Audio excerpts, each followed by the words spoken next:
After dropping my son at the airport, our housekeeper, who has worked for us for 10 years, texted me 3 chilling words. Don't go home. She followed it with a command that froze the blood in my veins. Check the cameras. I pulled my Bentley over to the shoulder of the Long Island Expressway, my hazard lights blinking against the gray New York sky. My hands, usually steady from 40 years of navigating the cutthroat world of hedge funds, were trembling as I unlocked my phone. I opened the security app connected to the hidden cameras in my study. What I saw made my heart stop, and then restart with a cold, rhythmic fury I had not felt since my days on Wall Street. My son Bradley and his wife Monica were supposed to be on a flight to the Maldives. I had just dropped them at JFK Terminal 4 not 40 minutes ago. I had hugged my boy, handed him an envelope with $50,000 in cash for incidentals, and told him to enjoy the honeymoon they never had. I watched them walk through security, waving goodbye to the generous old man who paid for everything. But on my phone screen, there they were. They were in my private study. Monica was holding a bottle of my 1982 Petrus, a wine I was saving for my 70th birthday. She wasn't just drinking it. She was pouring it onto the Persian rug, laughing as the crimson liquid stained the wool. I turned the volume up on my phone. The sound was crisp. Bradley was sitting in my leather chair, his feet up on my mahogany desk, spinning my antique globe with the tip of his shoe. He looked nothing like the grateful son who had just hugged me. His face was twisted in a sneer of pure contempt. He asked her if she was sure the old man was gone. Monica laughed, a sharp, cruel sound that grated against my ears. She said, "Of course he is gone. He thinks we are in the air. By the time he comes back from his little drive, we will have the safe drilled." Then she said the words that changed everything. She looked directly at where my hidden camera was, though she did not know it was there, and raised her glass. She proposed a toast to the herbal tea. She said she had doubled the dose of arsenic this morning. She told my son that the doctor said with his heart condition, it will look exactly like a natural cardiac arrest. 3 more days, Bradley. Just 3 more days of tea, and $50 million is ours. I sat there on the side of the highway, the rush of traffic shaking my car, but I felt absolute silence.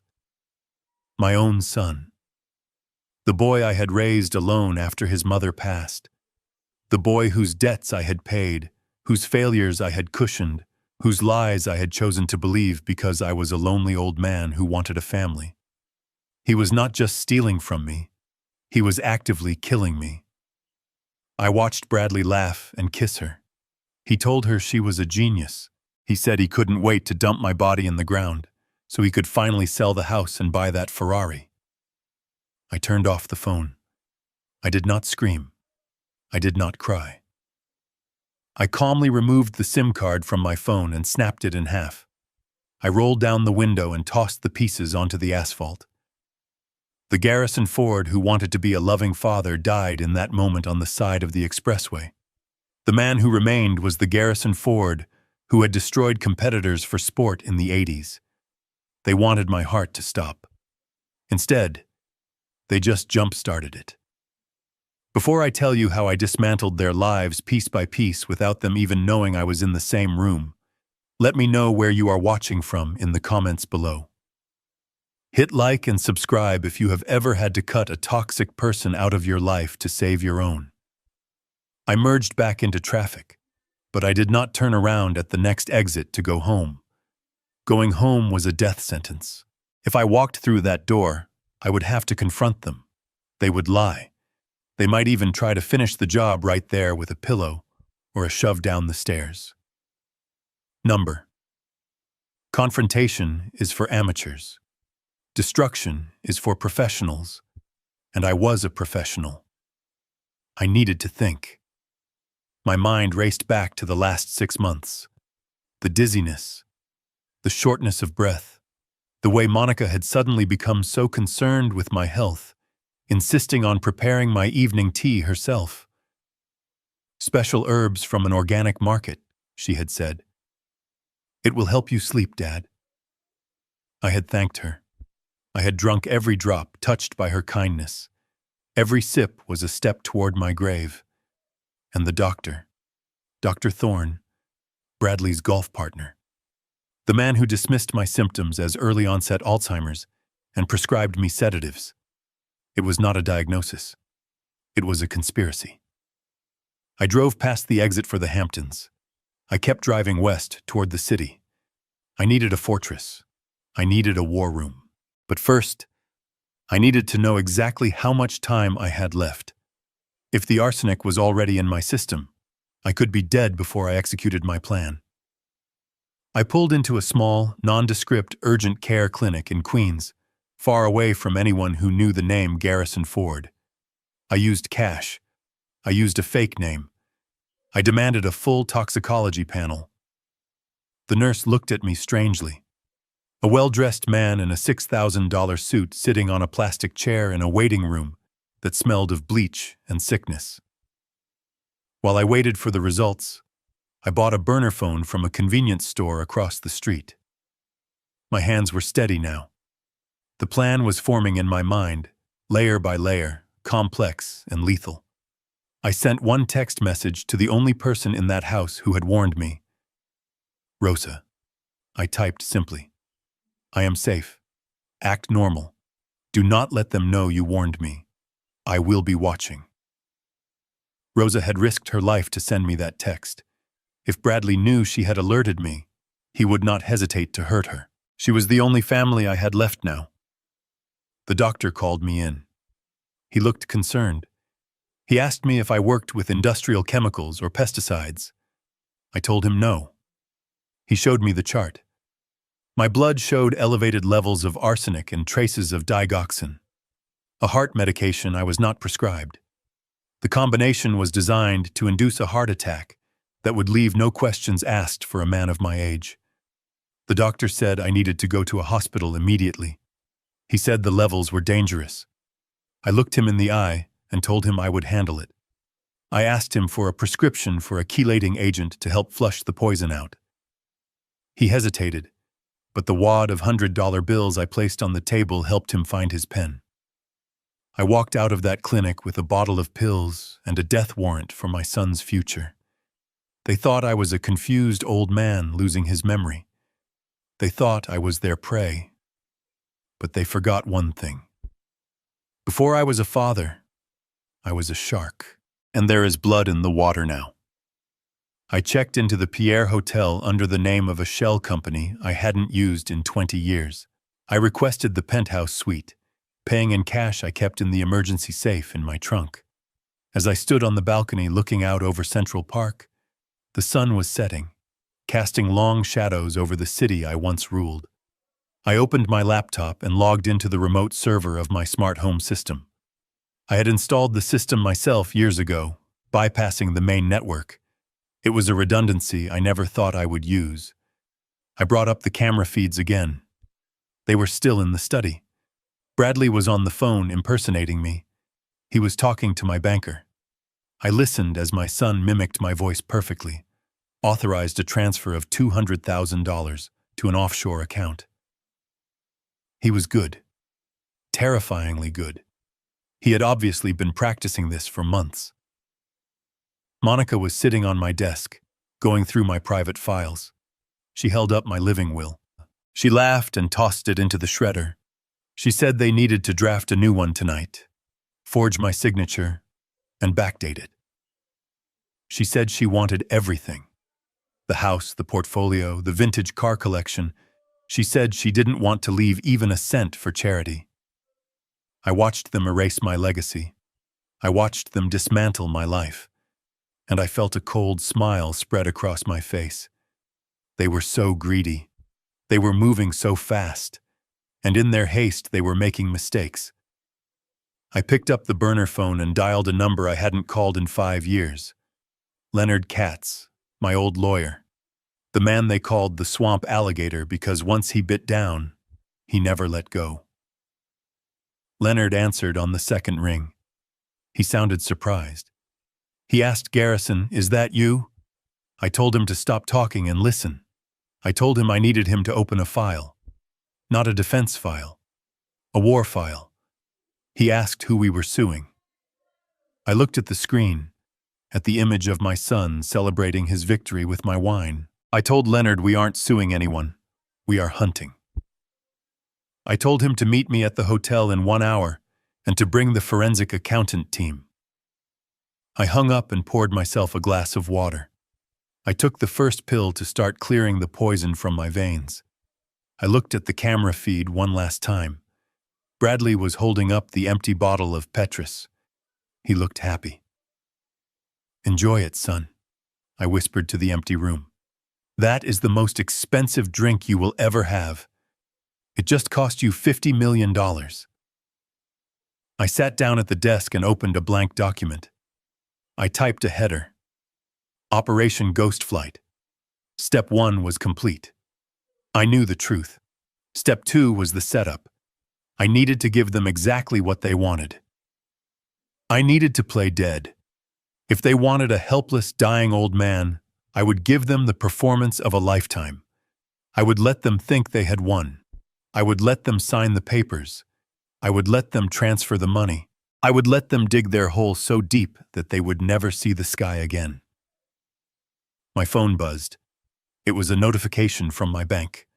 The transfer Bradley had authorized had gone through. $200,000 gone. It was a lot of money. But it was just the bait. I closed my eyes and visualized the chessboard. I was 3 moves ahead. Tomorrow, I would plant the seed that would destroy them. I would leave a digital trail that would lead them not to my fortune, but to a trap so complex, so legally binding, that even the best lawyers in New York wouldn't be able to save them. The sun had fully set now. The city lights were twinkling below me. I felt a strange surge of energy. The heartbreak was gone, replaced by pure, crystallized adrenaline. They wanted to inherit my empire. Fine. I would show them exactly how I built it, by being the most ruthless man in the room. Tomorrow, the game begins, and I always win. I drove north on Interstate 95, leaving the toxic wreckage of my life behind in the Hamptons. My hands gripped the leather steering wheel of the Bentley until my knuckles turned white. But it was not just rage that made them tremble. It was a physical weakness I had been ignoring for months. As the adrenaline from the shocking revelation at the roadside began to fade, the reality of my physical condition crashed down on me. My chest felt tight, like an invisible band of iron was slowly constricting around my ribs. My vision blurred intermittently, turning the headlights of oncoming traffic into streaks of blinding white light. For 6 months, I had convinced myself this was just the price of aging.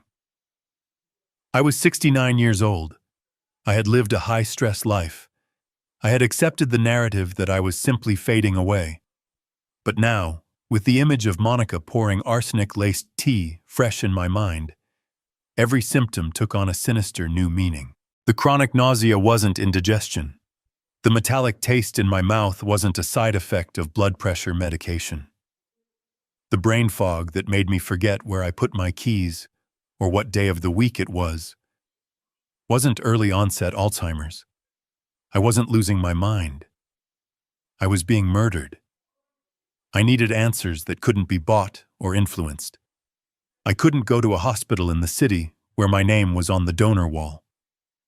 I couldn't go to any doctor who might know Bradley or have access to my digital records. I needed a ghost.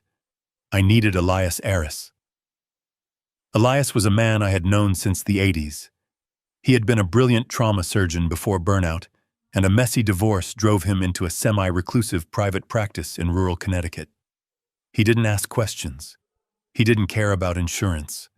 He only cared about the truth.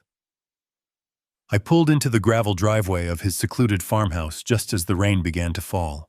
The house was dark, save for a single light in the converted garage he used as a clinic. I stumbled out of the car, my legs feeling like they were made of lead. When Elias opened the door, his eyes widened. He didn't see the Titan of Wall Street. He saw a dying man. He helped me into the exam room. It was stark, smelling of rubbing alcohol and old books. I sat on the paper-covered table, shivering despite the warmth of the room. Elias didn't waste time with pleasantries. He took one look at my pale skin, the spider veins on my cheeks, and the tremors in my hands, and he began to work. He rolled up my sleeve. His touch was professional, but I could feel the concern radiating off him. He asked me what I had taken. I told him nothing. I told him I just drank the tea my daughter-in-law made me. The tea, she said, was full of antioxidants. The tea she promised would help me sleep. Elias frowned as he drew vial after vial of dark red blood. He took hair samples. He checked my nail beds, pointing out the white horizontal lines that I had assumed were just calcium deficiencies. Mace's lines, he whispered. A classic sign. The waiting was the hardest part. Elias went into his back lab to run the rapid toxicology panels. I sat alone in the silence, listening to the rain hammer against the tin roof. This was the moment the doubt started to creep in. Was I wrong? Maybe the camera feed was a hallucination. Maybe I really was losing my mind. Maybe I was just a paranoid old man who couldn't accept that his time was up. I looked at my hands. They looked like the hands of a stranger. Old, withered, weak. I thought about Dr. Thorne, my primary care physician for 20 years. The man I played golf with. The man who had sat in my study 3 months ago looked me in the eye with deep sympathy and told me I had aggressive early-stage dementia. He had prescribed me sedatives. He had told Bradley to take over my finances because the stress would kill me faster. Thorne was Bradley's friend too. They went to the same club. They drank the same scotch. How much had Bradley paid him? Was it a direct bribe, or simply the promise of managing the Ford family trust once I was gone? The betrayal stung worse than the poison. Thorne had used his medical license to validate my murder. He had built the perfect cover story. If I died of a heart attack, no coroner would look twice at an old man with a documented history of heart issues and dementia.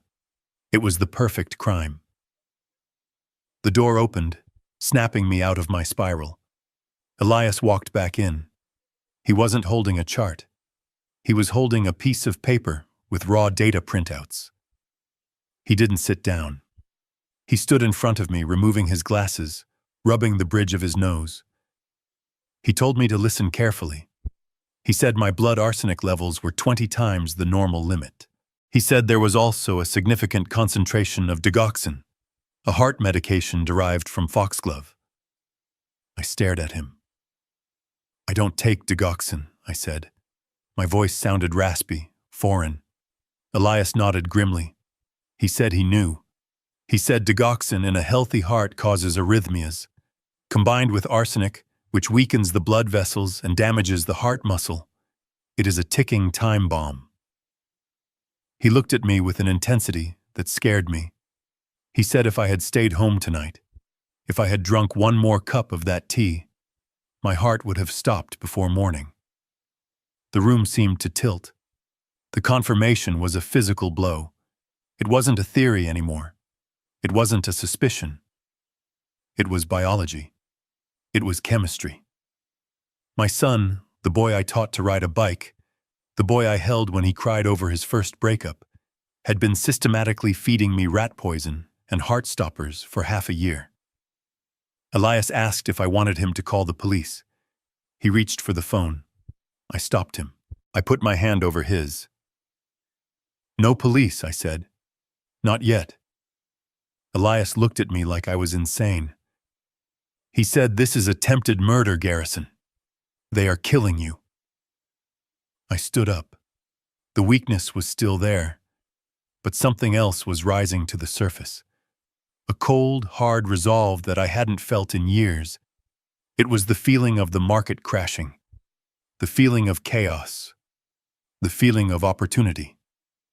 I told him that if we call the police now, they get arrested. They get lawyers, they get bail. They get a trial that drags on for years while they spend my money on their defense. They might even get off on a technicality. Dr. Thorne would testify I was senile and took the wrong meds by accident. No, that was too easy. That was too clean. I looked at the toxicology report in Elias's hand. That piece of paper was my weapon. It was my shield. I asked Elias for the treatment. I asked him how we flushed this out. He told me I needed chelation therapy, powerful drugs that bind to the heavy metals and strip them from the body. It would be painful. It would be exhausting. It would take weeks to fully clear my system.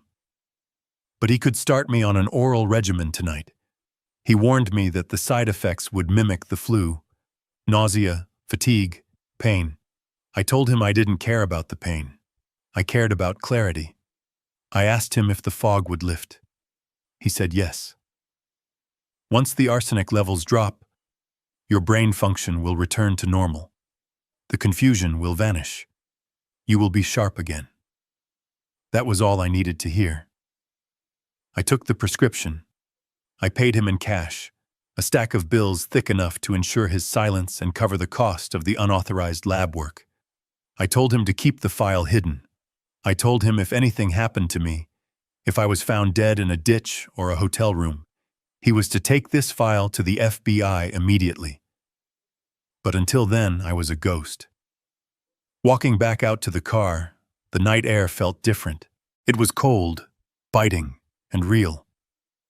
The fog in my brain hadn't lifted yet, but the fog in my soul had vanished. I wasn't a confused old man anymore. I wasn't a burden. I was a man who had survived a 6-month assassination attempt by his own flesh and blood. I sat in the driver's seat of the Bentley and looked at the bottle of pills Elias had given me. The antidote. My son thought he was playing the long game. He thought he was smart. He thought he could slowly erase me from the world, turn me into a trembling, forgetful shell, and then discard me. He didn't realize that by poisoning my body, he had immunized my heart against any remaining affection I had for him. I swallowed the first pill without water. It tasted bitter, like chalk and iron. I started the engine. The powerful purr of the motor was a comfort. I wasn't going back to the Hamptons. I wasn't going to the police station. I was going to war. I pulled out of the driveway, the tires crunching on the gravel. I had a lot of work to do. I had assets to freeze. I had a will to rewrite.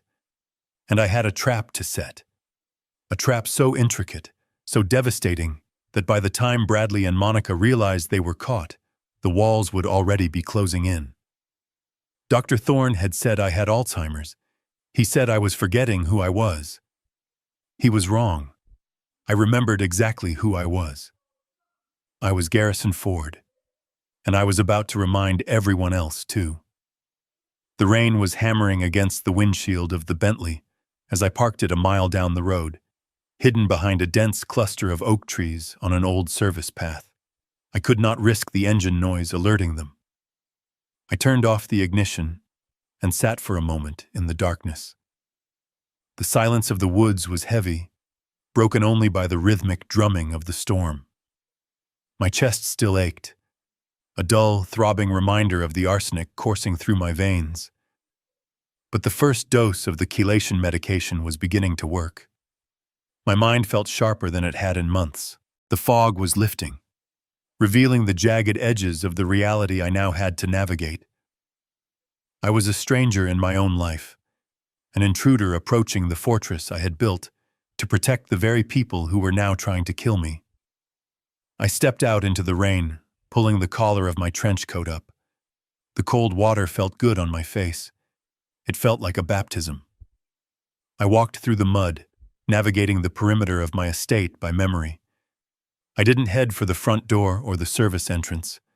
I headed for the old stone folly in the garden, a decorative ruin that sat near the edge of the property.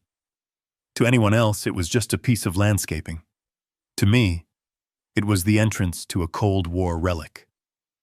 When I bought this estate in the 80s, the previous owner was a paranoid tycoon convinced the Russians were coming.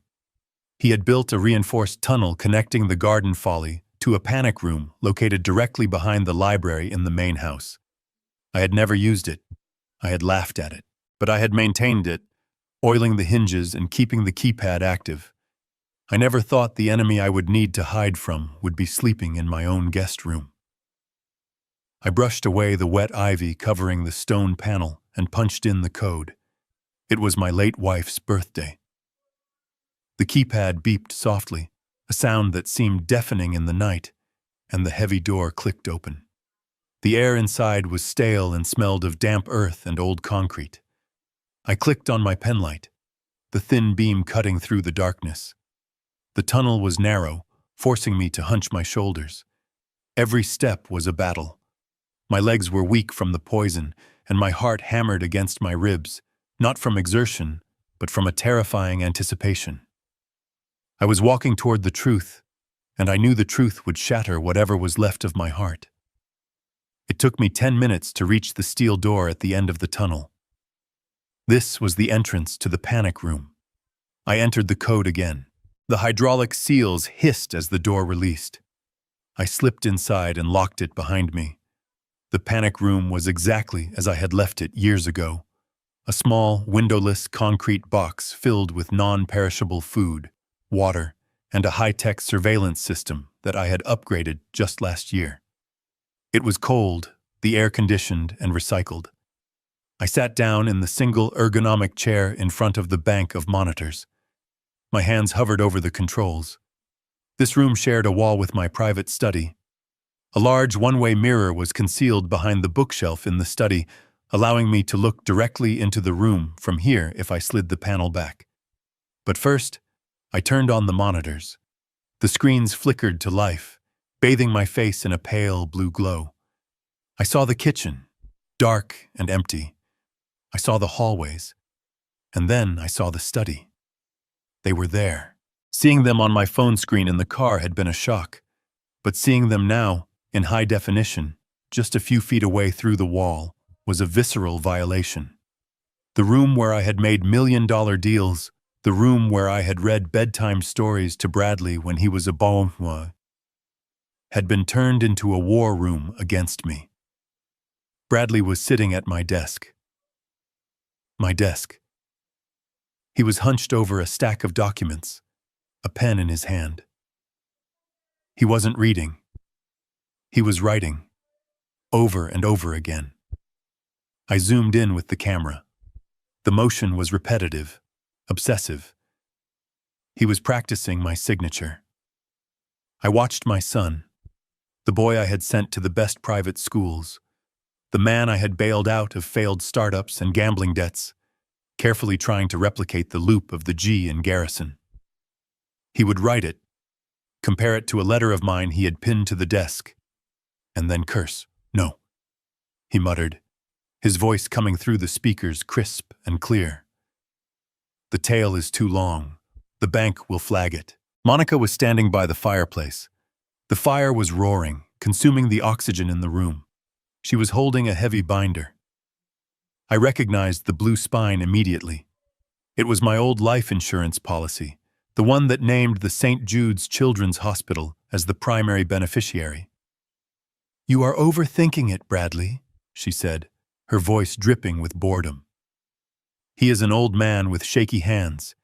If the signature looks a little off, they will just think he was having a bad day, or that the dementia is affecting his motor skills. That is the beauty of the narrative we built." She ripped a handful of pages from the binder and tossed them into the fire. I watched the paper curl and blacken, the flames licking at the words that were meant to save sick children. She wasn't just stealing from me. She was stealing from the innocent. She was burning my legacy to fuel her greed. Bradley slammed the pen down. "I need the power of attorney to look perfect, Monica. If we use this to empty the investment accounts before the probate court freezes them, it has to be flawless. One suspicious teller, and we are done." Monica walked over to him and massaged his shoulders. She leaned down, whispering in his ear, "No one is going to be suspicious, baby." Dr. Thorne already put the note in his file about the tremors. We have the medical trail. We have the loving son taking over for his incapable father. It is perfect. I felt a wave of nausea that had nothing to do with the arsenic. They had weaponized my trust. Every time I had complained about a shaking hand or a memory lapse, they hadn't been comforting me. They had been taking notes. They had been building a case file for my incompetence. Bradley picked up the pen again. He looked at the paper. "How much longer do you think?" Monica glanced at the grandfather clock in the corner. "The clock my father had given me." She shrugged. "He took a heavy dose this morning, and with the stress of the drive, maybe tonight, maybe tomorrow, but definitely before the weekend. We need to have these transfer forms ready to go by Friday morning." I sat in the dark panic room, my fists clenched so hard my fingernails dug into my palms. I wasn't scared anymore. The fear had evaporated, replaced by a cold, mathematical rage. I looked at Bradley's face. He didn't look guilty. He didn't look conflicted. He looked annoyed that forgery was difficult work. He looked like a man trying to finish a chore so he could go play. I reached out and touched the glass of the monitor. I remembered teaching him to write. I remembered his chubby little hand gripping a crayon, his tongue sticking out in concentration as he wrote his name for the first time. I had framed that piece of paper. I still had it in a box in the attic. And now, he was using those same hands to sign my death warrant. He finally produced a signature he liked. He held it up to the light. "There," he said, a smile spreading across his face. "That is Garrison Ford." Monica kissed him. "That is $50 million, she corrected him. I leaned back in the chair, the darkness of the panic room wrapping around me like a shroud. I had seen enough. I didn't need to hear any more. I had the intent. I had the method. I had the timeline. They gave me 3 days to die. I looked at the control panel. I could record this. I could send it to the police right now. They would be arrested within the hour. But as I watched Monica pour herself another glass of my wine and kick her shoes off onto my desk, I realized that prison was too good for them. Prison offers structure. It offers meals. It offers a chance at parole. No. I didn't want them in a cell. I wanted them in a cage of their own making. I wanted them to feel the high of victory before I pulled the floor out from under them. I wanted them to sign those papers.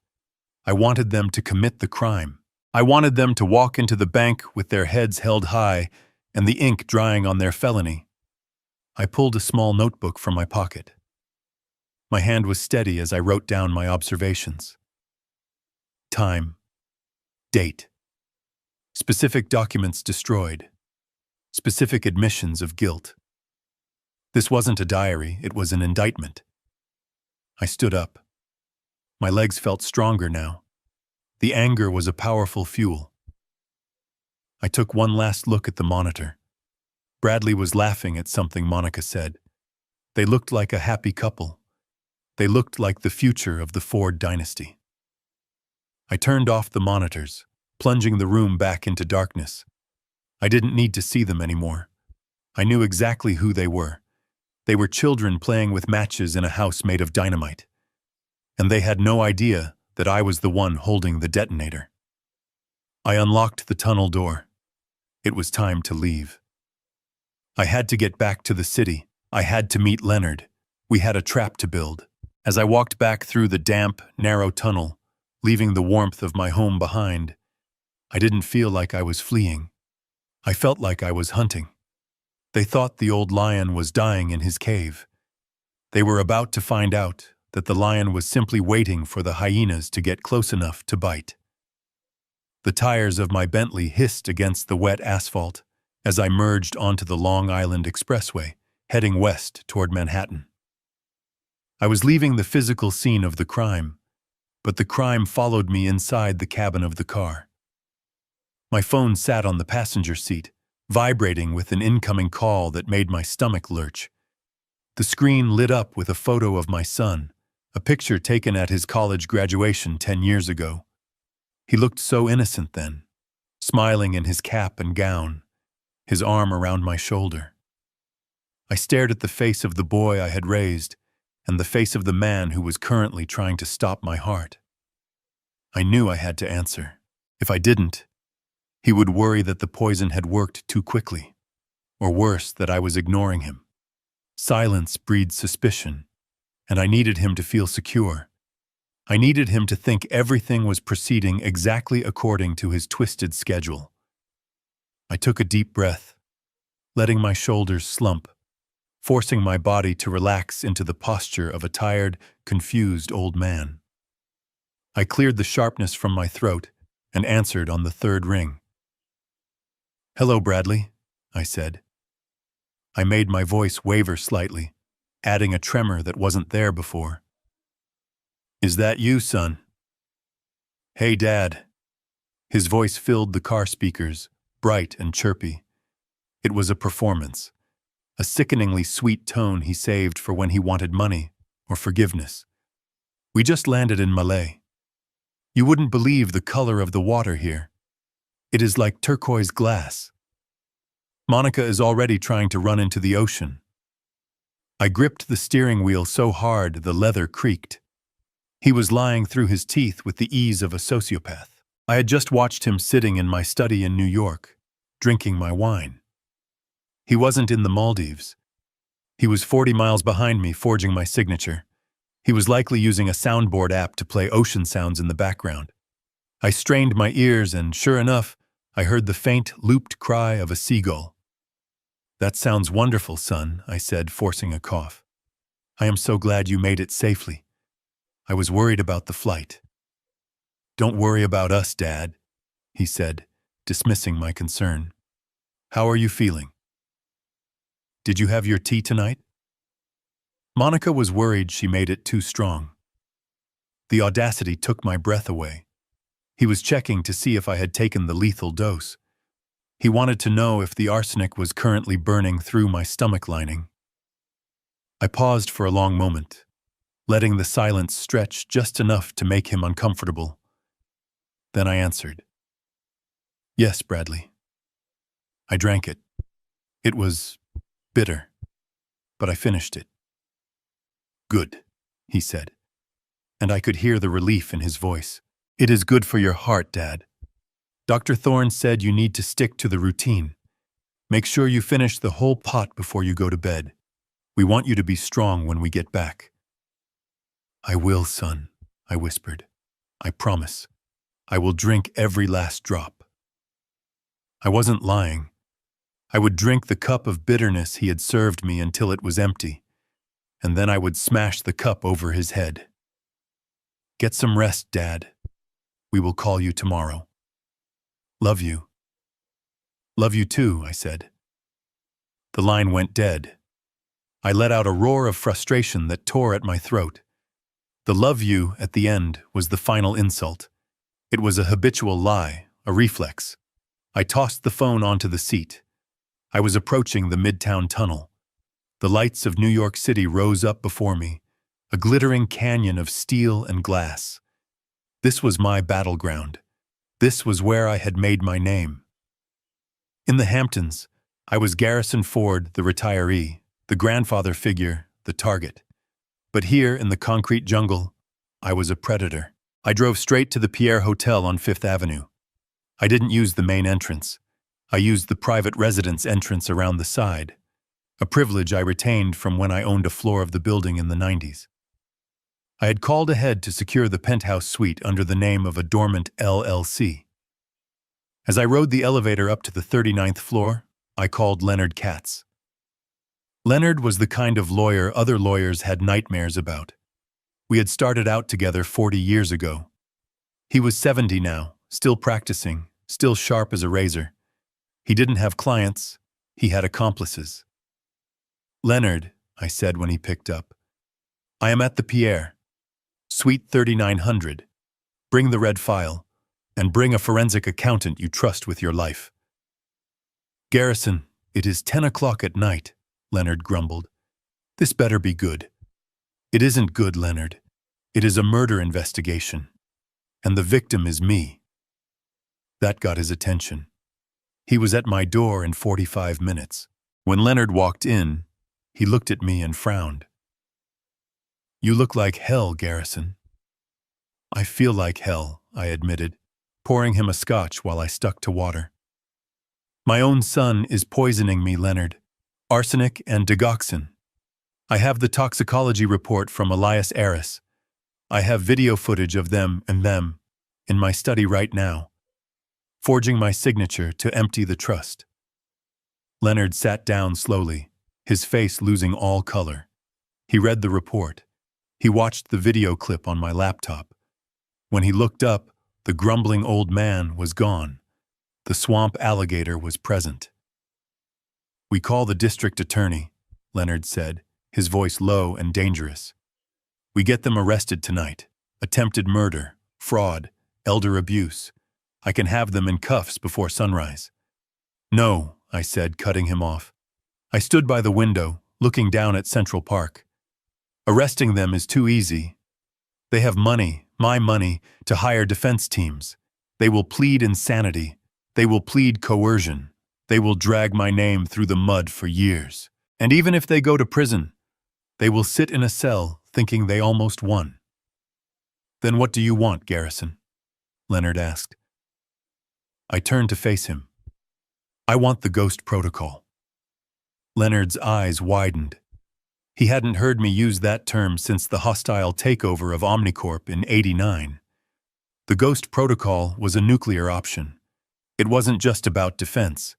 It was about total, systemic annihilation of an opponent's financial reality. "You want to bankrupt your own son?" Leonard asked softly. "I want to erase him," I said. "I want him to wake up and realize that every asset he thinks he owns is a mirage. I want him to sign those papers he is forging right now, and I want those papers to be the trap door that drops him into hell." I sat down across from Leonard and laid out the plan. It was intricate. It relied on the fact that Bradley and Monica were greedy but lazy. They understood money, but they didn't understand the plumbing of the financial system. First, I instructed Leonard to quietly contact the private banking division of the trust. We weren't going to freeze the accounts. Freezing them would alert Bradley when the transfer failed. Instead, we were going to shadow mirror them. We would create a duplicate interface for my online banking. When Bradley logged in using my stolen credentials, he would see the balance he expected. He would see $50 million. He would be able to execute trades and transfers. But it would all be a simulation, a sandbox environment. The real money, I explained to Leonard, needs to be moved tonight. Transfer the liquid assets into the irrevocable charitable trust we set up for the St. Jude Foundation.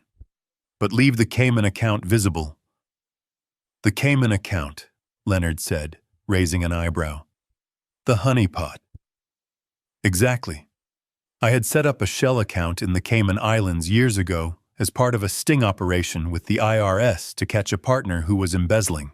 The account was still active, but it was flagged by every federal agency in the book. Any money that moved in or out of that account triggered an immediate Level 1 alert at the FBI and the Treasury Department. "I am going to leave the credentials for that account where Monica can find them," I said. "They will think it is my secret stash, my tax evasion money. They won't be able to resist. They will try to drain it." And when they do, Leonard finished the thought, a smile creeping across his face, "They won't just be stealing from you. They will be committing federal wire fraud, money laundering, and international banking violations. They will be stepping onto a landmine that the U.S. government planted." Precisely. I wanted them to face federal charges. No parole. No plea deals.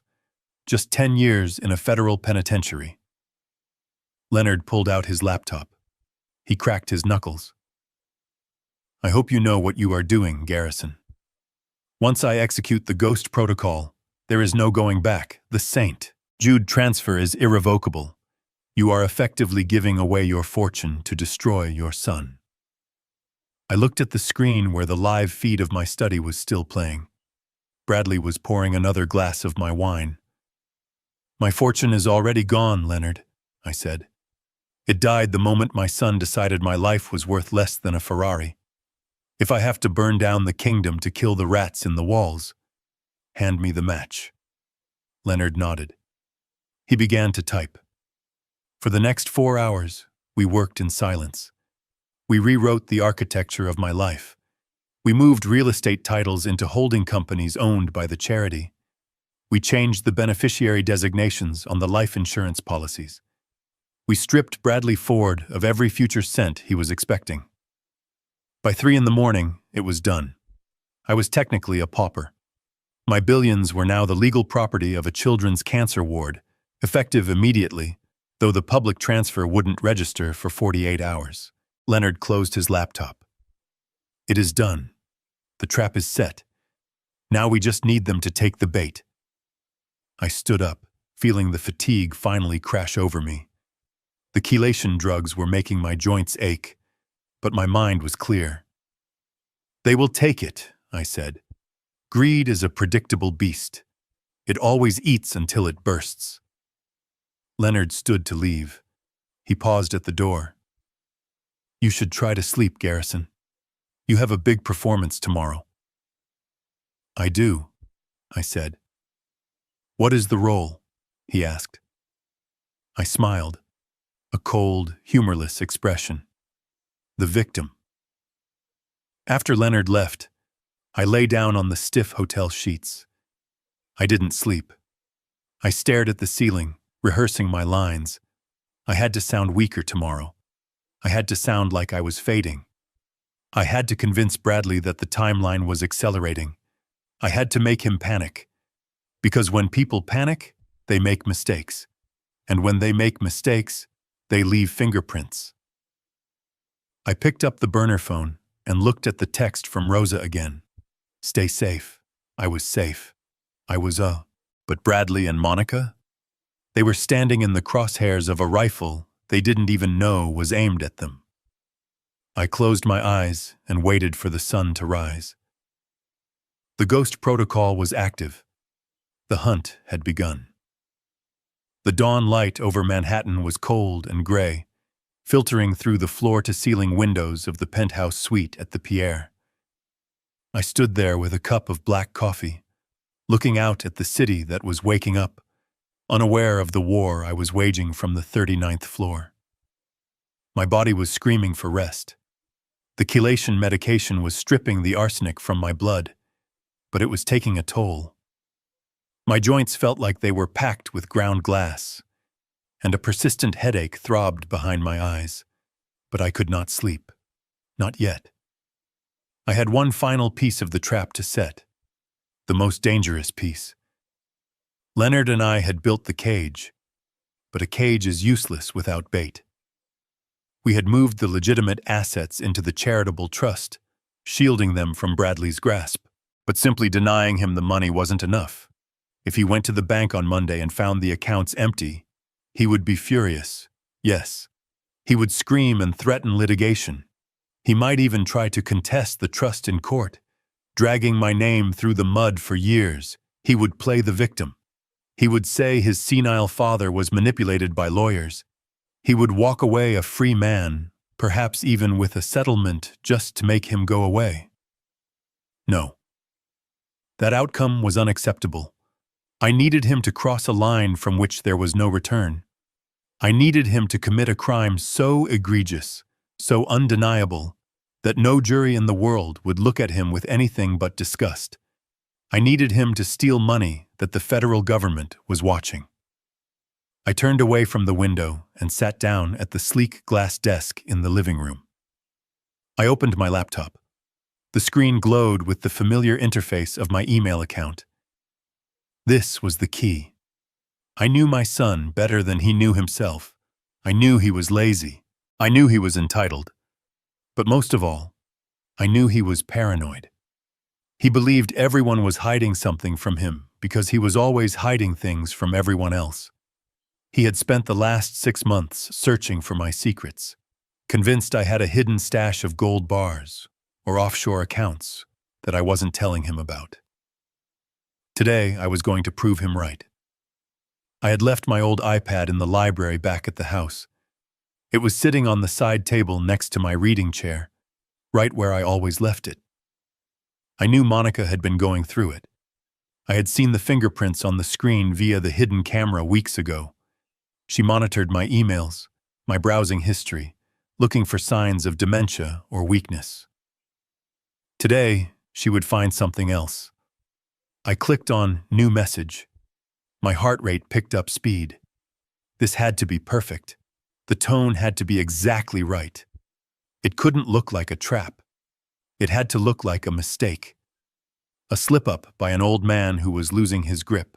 I typed the recipient's name. Jean-Luc Vasseur. He didn't exist, of course, but the email address looked official, tied to a defunct Swiss banking domain I had purchased years ago for corporate espionage protection. Subject line: Cayman liquidation. Urgent. I began to type the body of the email. I wrote it slowly, channeling the voice of a man who was scared and secretive. Jean-Luc, I wrote, I need to move the funds from the Cayman Black account immediately. The $80 million is not safe there anymore. My health is failing faster than I expected. If anything happens to me, I do not want this money going through the U.S. probate courts. The taxes would be ruinous, and I do not want my son to have access to this much unsupervised capital. He is not ready. Please prepare the wire transfer instructions for the shell company in Panama. I will send the final authorization codes tomorrow. I read it over. $80 million. It was a number large enough to blind them. It was enough to buy private islands, jets, and political influence. It was the kind of money that makes people stop thinking and start drooling. I didn't hit send. Sending it would leave a record. Instead, I saved it to the drafts folder. The beauty of modern technology is the cloud. The moment I saved that draft on my laptop in Manhattan, it synced instantly to the iPad sitting on the table in the Hamptons. It was a digital landmine, armed and waiting for someone to step on it. Now, all I had to do was wait. I pulled up the camera feed on the large monitor. The house was quiet. It was early, barely 7 in the morning. Bradley and Monica were likely still asleep in the master bedroom, my bedroom, dreaming of the fortune they thought was already theirs. I forced myself to drink some water. I took another chelation pill. The nausea rolled over me, but I pushed it down. I needed to be alert. An hour passed, then 2. The sun climbed higher. I watched Rosa enter the library to dust. My heart clenched. If she moved the iPad, if she turned it off, the plan might fail. But Rosa was a creature of habit. She dusted around the device, careful not to disturb her employer's things. She was a good woman. I made a mental note to double her severance package and set up a college fund for her grandson. At 9:30, the door to the library opened. Monica walked in. She was wearing one of my late wife's silk robes. The sight of it made my jaw tighten. She looked like the queen of the castle, walking with an arrogant sway that made my skin crawl. She was holding a cup of coffee. She walked over to the window, looking out at the rain-soaked gardens. Then, she turned and saw the iPad. I leaned forward in my chair. This was it. She picked it up. She didn't turn it on immediately. She looked at the door, checking to see if she was alone. Then, she pressed the home button. She knew my passcode. Of course she did. I had probably told it to Bradley years ago for an emergency, and she had extracted it from him. She opened the email app. I could see the reflection of the screen in the mirror behind her. She refreshed the inbox. Nothing interesting there. Just spam and newsletters. She was about to put it down. My heart hammered against my ribs. Don't put it down. Look deeper. Then her finger hovered. She tapped the drafts folder. I saw her posture change instantly. Her spine stiffened. She froze. She was reading. I could almost hear her thoughts. Cayman. 80 million. Not safe. Son not ready. Her eyes went wide. She read it again, and then a third time. She looked around the room frantically, as if she expected the money to materialize out of thin air. She set the coffee cup down on the antique table without a coaster, leaving a ring. She didn't care. She turned and ran out of the room. I switched the camera feed to the hallway, then to the master bedroom. Bradley was still in bed, scrolling on his phone. Monica burst in, waving the iPad like a weapon. "Bradley!" she screamed. "Wake up! You need to see this, right now!" Bradley sat up, startled. "What is it? Is he dead? Did the hospital call?" "No, you idiot! Look at this! He has been holding out on us! He has been lying to us for years!" She shoved the iPad into his face. Bradley grabbed it, rubbing sleep from his eyes. He read the email draft. I watched his face transform. Confusion gave way to shock. And then, inevitably, to the same hungry look I had seen on a wolf before it strikes. 80 million? Bradley whispered. His voice was trembling. He has $80 million in the Caymans? Why didn't he tell me? Because he thinks you are a loser, Bradley, Monica yelled, pacing the room. Read the email. He is not ready. Unsupervised capital. He was going to move it to Panama. He was going to hide it from us forever. Bradley stood up, pacing alongside her. The greed was taking hold, overriding any lingering sense of caution. 80 million. Do you know what we could do with that? We would never have to worry about the trust allowance again. We would be kings. We have to get it, Monica hissed. We have to get it before he sends this email. If he moves it to Panama, it is gone. We will never find it. But how? Bradley asked, looking at the device. It says he needs authorization codes. We don't have the codes. Think, Bradley. Monica grabbed his shoulders and shook him. Where does your father keep his old files? The red ledger. The one in the safe behind the painting. I saw him looking at it last Christmas when he thought I wasn't watching. He said it was old tax returns. I bet the codes are in there. I smiled in the empty penthouse. Monica was smarter than Bradley, but she was also more predictable. She had seen me with the red ledger because I wanted her to see me with it. I had planted that seed 6 months ago. The red ledger didn't contain tax returns. It contained the access codes to the Cayman account. The trap was layered. Go check the safe, Monica ordered. Now! Bradley didn't argue. He ran out of the room, still in his boxers. I switched the feed back to the study. Bradley burst in, tore the painting of the hunt scene off the wall, and spun the dial on the wall safe. He knew the combination. 1985-04. His birth date. I had made it easy for him. A sentimental choice that now felt like a cruel joke. The safe door swung open. He grabbed the red leather-bound book. His hands were shaking so badly he almost dropped it. He flipped through the pages frantically. There it was. On the last page, a list of alphanumeric codes under the heading CI Holdings. I found it, he yelled. Monica, I found it.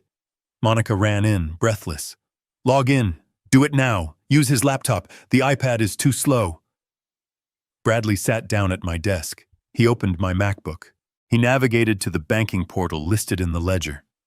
It was a generic-looking login page for a private offshore bank. It looked real because it was real, a real front for a federal sting operation. He typed in the account number. He typed in the password from the book. The screen loaded. I knew what it showed. A balance of $80 million. Oh my God, Bradley breathed. It is real. It is actually real. Monica was leaning over his shoulder, her eyes reflecting the blue light of the screen. Her face was twisted in a rictus of pure avarice. "Transfer it. Transfer all of it." "Where?" Bradley asked. "To our Shell account in Nevis," she said. "The one we set up for the kickbacks. It is untraceable." "Do it now, Bradley, before the old man wakes up and deletes the draft." Bradley hesitated for a fraction of a second. His finger hovered over the enter key. This is wire fraud, Monica. If we get caught..." Monica slapped the back of his head. "Who is going to catch us? The old man is dying. By the time anyone notices this money is gone, he will be dead and buried, and we will be on a beach in non-extradition territory. Do you want to be a millionaire, or do you want to be a coward living on an allowance?" Bradley looked at the screen. He looked at the number. 80 million. He made his choice. "I am doing it," he said. He began to type in the transfer details. I sat back in my chair in Manhattan. The trap had snapped shut. They hadn't just taken the bait. They had swallowed the hook, line, and sinker. By accessing that account, by using those codes, and by initiating an international transfer of funds from a flagged federal account, they had just triggered alarms at the FBI, the IRS, and the Treasury Department. I picked up my burner phone and sent a single text message to Leonard. "It is done. They are in." I watched Bradley hit submit. The screen flashed a confirmation message. "Transfer pending." They cheered. They actually hugged each other, jumping up and down in my study like children who had just won a game. They were celebrating their own destruction. I felt a profound sadness wash over me, a final grieving for the son I had lost long ago. But as I watched them pop the cork on another bottle of my wine to celebrate their theft, the sadness hardened back into resolve.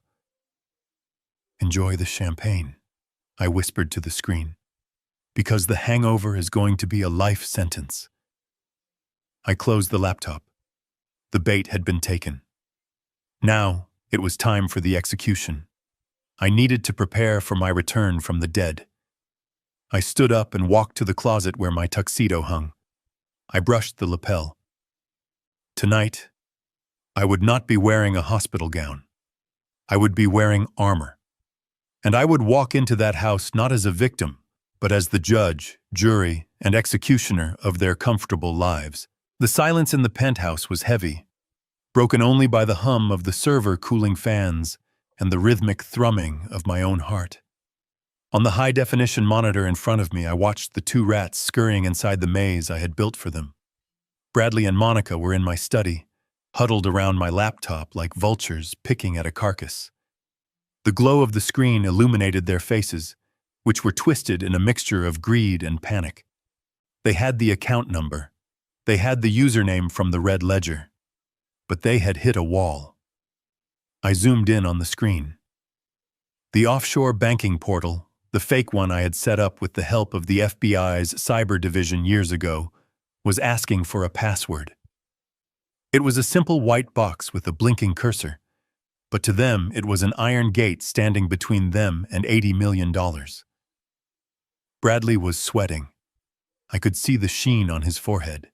He was typing in combinations, slamming the enter key, and then cursing as the text invalid credentials flashed in red. He tried my birthday. He tried his birthday. He tried the street address of our first home. He tried Monica's name. "Stop guessing, you idiot," Monica hissed, her voice tinny through the surveillance speakers. "You are going to lock the account. If we get locked out, we can't reset it without his biometrics. We need the password." Think, Bradley. What would he use? I leaned back in my chair, sipping a glass of water. The chelation medication was doing its work, pulling the heavy metals from my blood, but it left me feeling hollowed out, as if my bones were vibrating. But the pain was useful. I needed to sound weak. I needed to sound like a dying man who was losing his grip on reality. I knew exactly what they were doing next. Bradley pulled out his phone. He opened the spyware app he had installed on my phone 3 months ago. He thought he was so clever. He thought I didn't know about the malware hidden inside the weather app he had insisted on downloading for me. He had been listening to my calls, tracking my GPS, reading my texts. That was how they knew when I was meeting with my lawyer. That was how they knew when I went to the bank. I had left the back door open for them. I had never removed the spyware. I kept it there for this exact moment. I needed a direct line to their ears, a channel where I could feed them disinformation that they would believe was absolute truth because they thought they were stealing it. I picked up my burner phone. I dialed my own voicemail. I knew that the spyware recorded every outgoing call, regardless of whether someone answered. To Bradley, it would look like I was leaving a desperate, secret message for my attorney. I cleared my throat, letting a rasp creep in. I slumped forward, compressing my diaphragm to make my breath sound shallow and labored. I hit the call button. On the monitor, I saw Bradley's head snap up.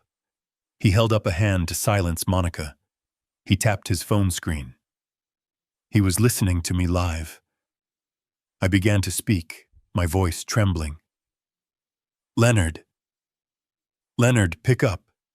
It is Garrison. I paused, letting a long, ragged wheeze escape my lips. I am at the hotel. The chest pains. They are getting worse, Leonard. I don't think the pills are working. I feel like I am drowning. I watched Bradley. He was grinning. He pointed at the phone and gave Monica a thumbs up. He was happy I was dying. Listen to me, Leonard, I continued, injecting a note of frantic urgency into my tone. We cannot wait until Monday. The Cayman account, the 80 million, we have to move it. If I die tonight, if my heart gives out, the government will seize it. Or worse, Bradley will find it. He is not ready, Leonard. He will blow it on gambling and cars in a week. He doesn't understand the responsibility. Monica's face darkened on the screen. She mouthed the word bastard. I need you to access the portal for me, I said, my voice dropping to a harsh whisper. I can't. My hands are shaking too much to type. The username is in the red ledger. You have that. But the password, I changed it last month. I changed it to the only date that still matters to me. I saw Bradley lean in closer to his phone. He was practically vibrating. This was it, the key to the kingdom. It is the day I lost her, Leonard, I said, letting a genuine tear slide down my cheek. The memory of that day was the only real thing in this entire performance. October 12th, 1998, the day Elizabeth died, the day the light went out of my life. That is the password, 10121998. No spaces, just the numbers. Use it, Leonard. Move the money to the Panama shelter. Do it now. I hung up the phone. I sat there in the penthouse, my hand trembling slightly. That date was sacred. It was the day my wife, Bradley's mother, had lost her battle with cancer. It was the day I had held her hand as she took her last breath, promising her that I would protect our son. Using that date as the trap code felt like a violation, but it was a necessary one. It was the ultimate test. If Bradley had a single shred of humanity left, hearing that date, hearing his father's grief, should have made him pause. It should have sparked a moment of hesitation, a memory of his mother, a pang of guilt. I watched the screen. Bradley didn't hesitate. He didn't look sad. He didn't look down. He didn't even acknowledge that I was talking about the death of his own mother. He just looked at Monica and shouted, "I got it! It is Mom's death day, 10/12/98!" Monica clapped her hands. "Type it in! Hurry!" I watched my son type the numbers. 10121998. He typed them with force, with excitement. He was using the date of his mother's death to steal from his father. The irony was so sharp, it felt like a physical knife in my gut. He had stripped the date of all its tragedy and reduced it to a sequence of keys that would unlock a vault. He hit enter. The screen on my laptop, mirroring their view, spun for a second. Then it flashed green. Access granted. "We are in!" Bradley screamed. He jumped out of the chair, pumping his fist in the air. "We are in, baby! Look at that balance!" Monica pushed him aside and stared at the screen. $80 million. It is beautiful. They hugged each other. They danced around my study, celebrating. They were so blinded by the number on the screen that they didn't notice the faint background sound of the trap snapping shut. By logging in with those credentials, they had just crossed the Rubicon. They had accessed a federal Sting account. Their IP address, their device ID, their location, and the timestamp were currently being logged by the FBI servers in Quantico. They hadn't just committed attempted theft. They had committed wire fraud, unauthorized access to a protected financial system, and conspiracy to commit money laundering. I watched them high-five. Bradley grabbed the bottle of Petrus and took a swig straight from the bottle. "We did it," he said, wiping wine from his chin. "The old man is dying in a hotel room, crying to his lawyer, and we just took everything." "Transfer it," Monica commanded. "Transfer it to the Nevis account." Bradley sat back down. He cracked his knuckles. "Goodbye, Dad. Thanks for the inheritance." He began to type in the transfer order. I closed my eyes for a moment. The grief I had felt earlier was gone. It had been burned away by the acid of their indifference. They had just proven, beyond a shadow of a doubt, that they were beyond redemption. They had danced on my grave before I was even in it. They had trampled on Elizabeth's memory for cash. I opened my eyes and looked at the screen one last time. "Go ahead, son," I whispered. "Push the button." Bradley hit the transfer funds button. "Processing," the screen read. They cheered again. I reached for my phone and texted Leonard. "The Eagle has landed. They executed the transfer." Leonard replied instantly. "FBI has the logs. Warrants are being drafted. Do you want to intervene?" I looked at the image of my son and his wife, laughing, drunk on stolen wine and perceived victory. "No," I typed back. "Let them finish the bottle. I want them to have a hangover they will feel for the next 20 years. I stood up and walked to the window. The city lights were bright below me. The game was over. They had lost. They just didn't know it yet. For the next 48 hours, they would live in a fantasy world where they were rich, powerful, and free. They would probably book flights. They would probably look at real estate. They would dream. And I would let them. Because the fall is always much harder when you think you are flying. I touched the cold glass of the window.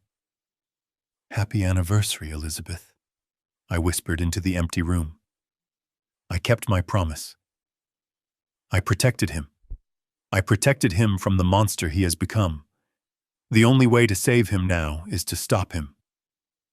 I turned off the lights in the penthouse, leaving only the glow of the surveillance monitors. The rats had eaten the cheese. Now, all that was left was to collect the bodies. The air in the penthouse suite had changed. It was no longer the quiet sanctuary of a grieving father or the war room of a vengeful businessman. It had become an operating theater. The lights were dimmed, casting long, blue shadows across the room from the bank of high-definition monitors we had set up against the far wall. I sat in the center, flanked by Leonard Katz on my right, and a man I had only known by reputation until tonight. Special Agent Miller of the FBI's Financial Crimes Division, on my left.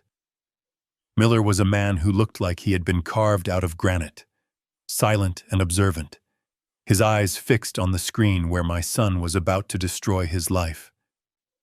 There was no wine in the penthouse, no music, just the hum of the server racks Miller's team had installed to ensure a secure, latency-free connection to the sting operation. We were watching a crime in real time, but unlike any other robbery in history, we had given the thieves the keys, the map, and the combination. On the main screen, the feed from my study was crystal clear. Bradley was sitting at my mahogany desk, the glow of the laptop illuminating his face. He looked manic. The alcohol had flushed his cheeks, and his movements were jerky, filled with a nervous energy that vibrated through the camera lens. Monica stood behind him, her hands gripping the back of his chair, her fingernails digging into the leather. She was the architect of this moment, whispering into his ear, urging him forward, blinded by the promise of $80 million that didn't exist. Agent Miller leaned forward, tapping a key on his own laptop. He spoke for the first time in an hour, his voice dry and professional. "We are live on the transaction server, Mr. Ford. The connection is secure. We have a direct mirror of their keystrokes. Every input is being logged by the Bureau's cyber division in D.C. As soon as he initiates the transfer, the trap is sprung." I nodded, unable to speak. My throat felt tight. I was watching my son, the boy I had taught to fish off the pier in Montauk, the boy I had bailed out of trouble more times than I could count, preparing to commit a federal felony. I wanted to scream at the screen. I wanted to break the glass and shake him. I wanted to tell him to stop, to walk away, to just be a decent human being for once in his life. But I stayed silent. I had to. The boy I loved was already gone. The man on the screen was a stranger, a parasite who had decided my life was the only obstacle to his happiness.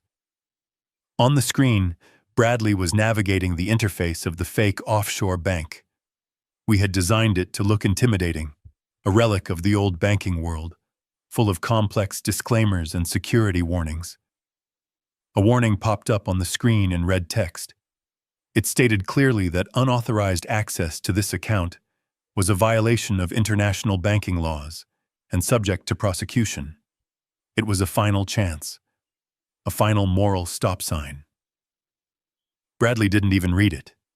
He clicked, "I agree," without a second of hesitation. Monica laughed, a sound that came through the speakers like breaking glass. "Look at that," she said. "They try to scare you with fine print. Just click through it, baby. Get to the money." Leonard shifted in his chair beside me. He took off his glasses and cleaned them, a nervous tick I hadn't seen in years. "He knows what he is doing, Garrison," Leonard whispered. "Look at his face. There is no hesitation. There is no guilt." I looked. Leonard was right. Bradley wasn't conflicted. He was exhilarated. He was typing in the routing numbers for the shell account in Nevis that Monica had set up. He was double-checking the digits, not out of fear, but out of precision. He wanted to make sure every single cent of the $80 million landed in his pocket. Agent Miller spoke again, narrating the legal reality of what we were seeing. "He has entered the routing number. That is the first strike. Conspiracy to commit money laundering. He is knowingly directing funds from a flagged account to a non-extradition jurisdiction. That alone is 5 years." Bradley typed in the amount. 80 million. He added the zeros with a flourish, hitting the keys hard. "Second strike," Miller said. "Attempted grand larceny. The amount puts this in a special bracket of federal sentencing." Then came the final step. The screen asked for the confirmation code. This was the failsafe I had built into the fake site. It required a biometric confirmation or a secondary password. Bradley didn't have my fingerprint, obviously, but he had the red ledger. He grabbed the book from the desk, flipping pages frantically until he found the backup codes I had planted. He read the code aloud, his voice trembling with excitement. Alpha 7, Victor 9. He typed it in. The screen changed. It showed a final button, A simple gray rectangle with the word transfer. This was it, the moment of no return. The room in the penthouse went deathly silent. Even the air conditioning seemed to pause. I felt like I was watching an execution, but I wasn't sure if it was my son's execution or the execution of my own heart. Bradley hovered his finger over the enter key. He looked up at Monica. "We are going to be free," he said. His eyes were wide, shining with tears of joy. No more allowance. No more begging the old man for cash. We are going to own the world. Monica kissed the top of his head. "Do it," she whispered. "Push the button and bury him." I closed my eyes.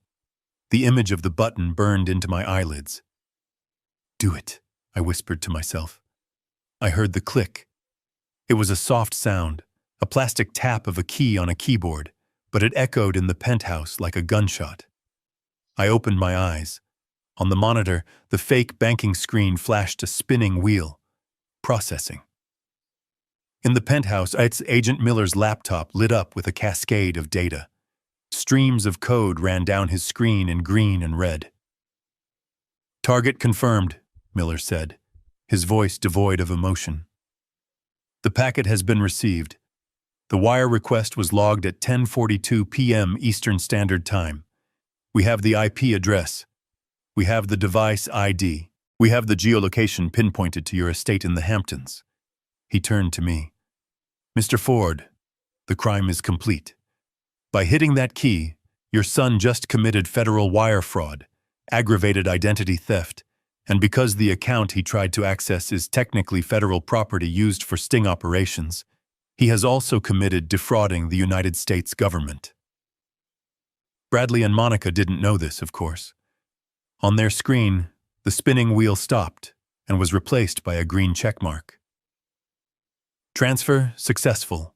Funds pending settlement." The reaction in the study was explosive. Bradley jumped out of the chair so fast it tipped over. He screamed, a primal, guttural roar of victory. Monica shrieked and leaped into his arms. They spun around the room, knocking over a stack of books, laughing hysterically. "We are rich!" Bradley yelled. "We are filthy, stinking rich!" Monica grabbed the bottle of Petrus and chugged from it, wine spilling down her chin, staining her white silk robe red. "To Garrison Ford," she toasted, mocking me, "the generous benefactor of our new life. May he rest in peace, preferably by tomorrow morning." I watched them celebrate. They looked like lottery winners. They hugged. They kissed. They started talking over each other, making plans. A yacht in the Mediterranean. A penthouse in Dubai. They were spending the money they had just stolen, unaware that the only thing they had purchased was a federal indictment. Leonard placed a hand on my shoulder. "It is over, Garrison. They are done. There is no lawyer on earth who can get them out of this. We have the video. We have the data logs. We have the intent." I looked at the screen, at the son I had held in my arms when he was a baby. I remembered the day he was born. I remembered promising to give him the world. I had failed. I had given him too much, and it had rotted him from the inside out. Agent Miller closed his laptop. "I will forward the evidence package to the U.S. Attorney's Office immediately. The warrants will be signed by a judge within the hour. We can move in whenever you are ready, Mr. Ford." I stood up. My legs felt heavy but steady. The nausea was gone. The confusion was gone. All that was left was the cold clarity of the aftermath. "Not yet," I said. "Let them have their night. Let them go to sleep thinking they are kings. Let them wake up and pack their bags." I walked to the window, looking out at the city lights. "I want the arrest to happen at the party," I said, turning back to Miller. "They are hosting a gala on Saturday. A celebration of my retirement, they called it. They invited everyone. My business partners, the board members, their high society friends." Miller nodded slowly. "You want to take them down in public. I want witnesses, I said. I want everyone to see who they really are. I don't want rumors. I don't want speculation. I want the truth to be as bright and undeniable as a spotlight. Leonard sighed. It will be brutal, Garrison. Betrayal is brutal, Leonard, I replied. Justice is just the balance. I looked back at the screen one last time. Bradley and Monica had collapsed onto the sofa, exhausted from their celebration, the laptop still glowing on the floor. They looked peaceful, innocent even. But the digital footprint they had just created would follow them for the rest of their lives. I felt a strange sense of detachment. The anger had burned itself out, leaving only ash. I wasn't angry anymore. I was just done. I had cut the limb to save the body. Agent Miller packed up his gear. We will have teams in position on Saturday. The moment you give the signal, we breach. Thank you, Agent, I said. As they left the room, leaving me alone in the blue glow of the monitors, I sat back down. I watched my son sleep. Sleep well, Bradley, I whispered. Dream of your yachts and your Ferraris. Because when you wake up, the only thing you will own is the jumpsuit on your back. I turned off the monitor. The screen went black, erasing them from my sight. But in the darkness of the penthouse, I didn't feel alone. I felt the presence of every decision I had ever made, leading me to this moment. The perfect crime had been committed, but the punishment was going to be even more perfect. 3 days of silence is a long time in the world of the living, but in the world of the guilty, it is an eternity that feels like a warm bath. Bradley and Monica had taken my silence as confirmation. They assumed the arsenic had finally done its job, stopping my heart in that hotel room at the Pierre. They assumed the maids would find my body eventually, or perhaps they didn't care if I was ever found at all, as long as the wire transfer cleared. And it had cleared. To their eyes, $80 million sat in their Nevis account, a golden parachute large enough to carry them away from any consequences. They were drunk on the illusion of victory, so drunk that they decided to dance on my grave before the dirt was even tossed. Saturday night in the Hamptons is usually a quiet affair for old money. We value privacy. We value discretion.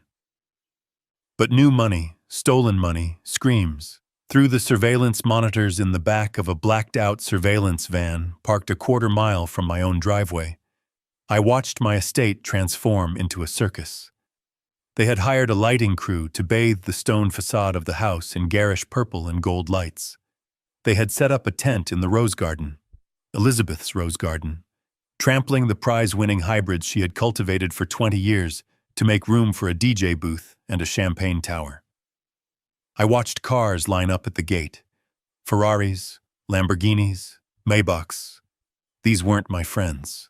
These weren't the titans of industry or the quiet philanthropists I associated with. These were Bradley's crowd, the trust fund kids who had never worked a day in their lives, the influencers chasing clout, the sycophants who smelled money and swarmed like flies. I sat in the van, adjusting the cuffs of my tuxedo. Leonard Katz sat across from me, looking grim. He was checking his watch. The FBI team was in position, disguised as catering staff and security guards. We were ready. But I needed to wait. I needed the moment to be ripe. I needed them to be at the absolute peak of their arrogance before I cut the strings. On the screen, I saw Bradley greeting guests at the door. He was wearing one of my vintage velvet smoking jackets. It was too big for him in the shoulders, making him look like a child playing dress-up in his father's closet. He was holding a glass of scotch, my 30-year-old Macallan, and laughing too loudly. "Welcome, welcome," he shouted to a group of young men who looked like they were barely out of college. "Come in! The bar is open! Everything is on the house tonight." I turned up the audio feed. "Where is the old man?" one of the guests asked, looking around. I thought this was his house. Bradley waved his hand dismissively.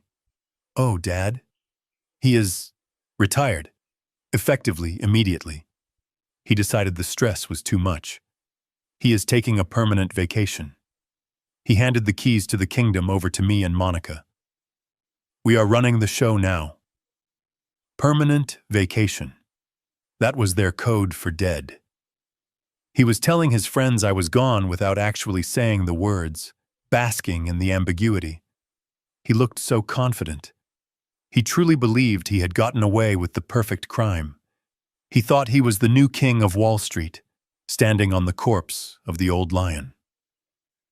Then Monica appeared. When I saw her, the breath hitched in my throat. It wasn't anger this time. It was a sharp physical pain that pierced right through the layer of detachment I had built up over the last few days. She was wearing a white silk gown, cut low, shimmering under the chandelier lights. But it wasn't the dress that froze my blood. It was what she was wearing around her neck. Pearls. Not just any pearls. A triple strand of South Sea pearls with a diamond clasp. I had bought those pearls for Elizabeth on our 30th anniversary. I had put them around her neck myself, her hands trembling with joy as she looked in the mirror. She had worn them to our son's graduation. She had worn them in the last family portrait we ever took. After she died, I had locked them in the wall safe in the master bedroom, intending to give them to Bradley's wife one day, if he ever married a woman worthy of Elizabeth's memory. I never gave them to Monica. She knew they were off limits. She knew they were sacred. And yet, there she was, parading them around a room full of strangers, letting them bounce against her chest as she laughed and threw her head back. She was drinking champagne, spilling a little on the floor, treating the necklace like costume jewelry. It was a desecration. It was a final spit in the face of the family she had poisoned. Leonard saw my expression. He reached out and touched my arm. Easy, Garrison, he whispered. Don't lose focus. Use it. I took a deep breath, forcing the red mist in my vision to clear. I wouldn't lose focus. I would sharpen it. That necklace was the final nail in her coffin. She wanted to wear the crown? Fine. She would wear the chains too. Inside the house, the music grew louder. The bass thumped against the walls, shaking the family portraits I had hung in the hallway. I watched as a young woman with blue hair knocked a vase off a side table. It shattered. Bradley just laughed and kicked the pieces under the rug. Who cares? He yelled. We will buy a new one. We will buy 10. He climbed onto a chair in the center of the living room. He whistled loudly, demanding attention. The music lowered slightly. The crowd turned to look at him. He raised his glass high. Everyone listen up, he bellowed. I want to make a toast to the future. For years, you guys have watched me live in the shadow of the great Garrison Ford.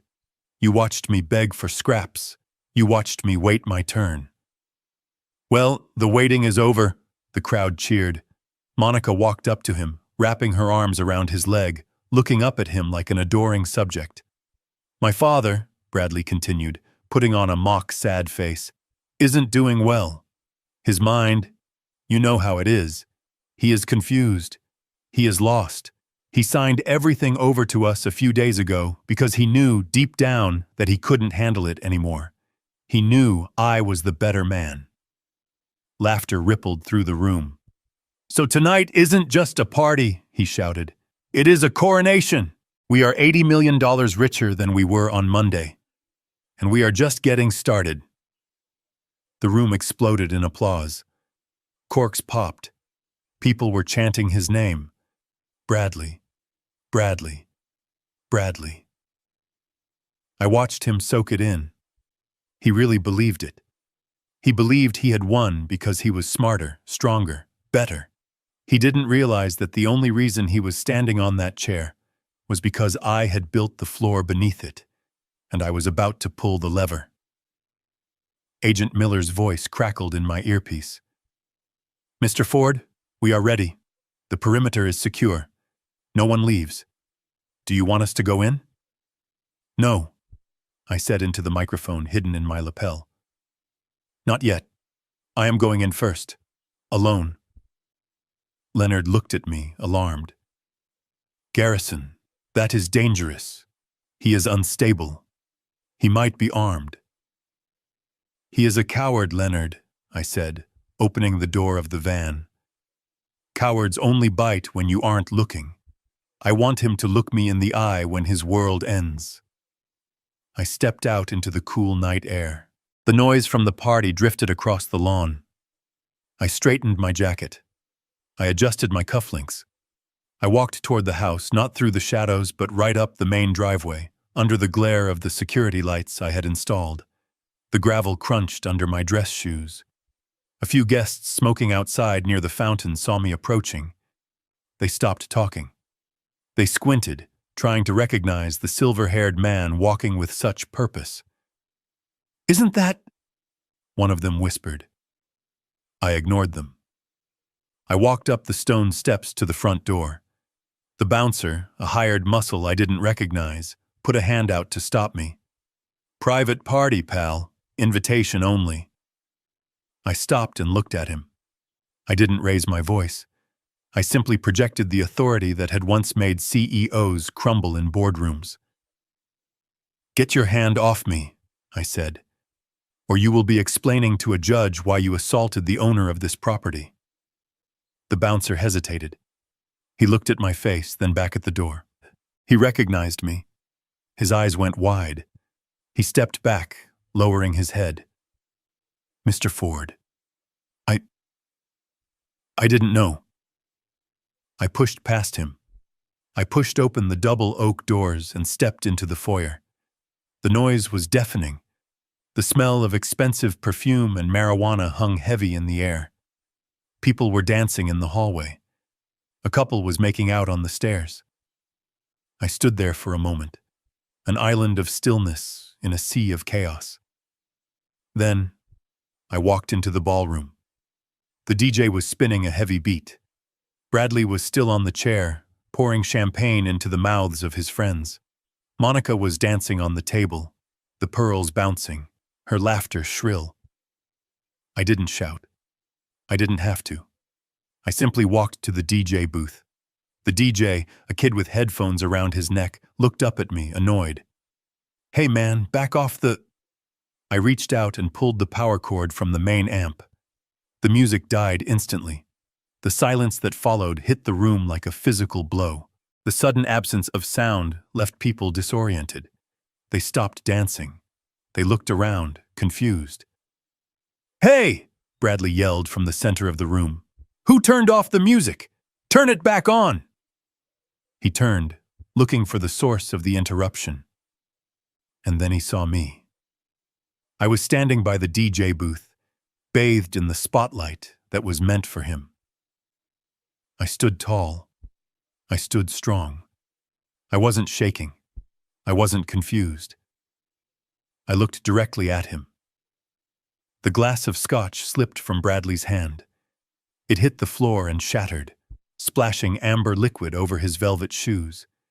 His face went from flushed red to a sickly, ghostly white in the span of a heartbeat. His mouth opened, but no sound came out. He looked like he was seeing a ghost. Monica froze on the table. She stared at me, her hands flying up to cover the pearls at her throat, a reflexive gesture of guilt. The crowd sensed the tension. They followed Bradley's gaze. A hush fell over the room, rippling outward until the only sound was the hum of the refrigerator in the kitchen down the hall. "Dad?" Bradley whispered. It was a small, broken sound. "Hello, son," I said. My voice carried across the silent room, calm and cold. "I hear you are celebrating my retirement." Bradley stumbled off the chair. He almost fell. He caught himself on a guest's shoulder. "But you—" he stammered. "We thought—" "You didn't answer the phone. We thought—" "You thought I was dead." I finished the sentence for him. You thought the arsenic and the digoxin had finally done the job. You thought the 3 days of silence meant you were free. Gasps erupted from the guests. People started backing away from Bradley and Monica, sensing that the party was over and something dark was unfolding. Bradley shook his head frantically. No! No! Dad, you are confused. That is the dementia talking. You are sick. We were worried about you. We were just... Stop, I said. The single word cracked like a whip. I walked toward him. The crowd parted for me like the Red Sea. I stopped 5 feet away from him. I looked at Monica, who was still perched on the table, trembling. Take off the necklace, Monica, I said softly. She clutched the pearls tighter. These are mine. You gave them to me. I never gave them to you, I said. I gave them to a woman who knew the meaning of loyalty, a woman who would rather die than hurt her family. You are not fit to touch them. Take them off now. She fumbled with the clasp, her fingers shaking so badly she couldn't undo it. She yanked it, snapping the string. Pearls cascaded onto the floor, bouncing and rolling across the parquet like spilled marbles. The sound of them hitting the wood was the sound of her facade shattering. Bradley stepped forward, trying to regain control. Dad, listen. We need to get you to a doctor. You are making a scene. You don't know what you are saying. I reached into my tuxedo pocket. I pulled out a folded piece of paper. It wasn't a speech. It was the toxicology report. I know exactly what I am saying, Bradley, I said, holding the paper up.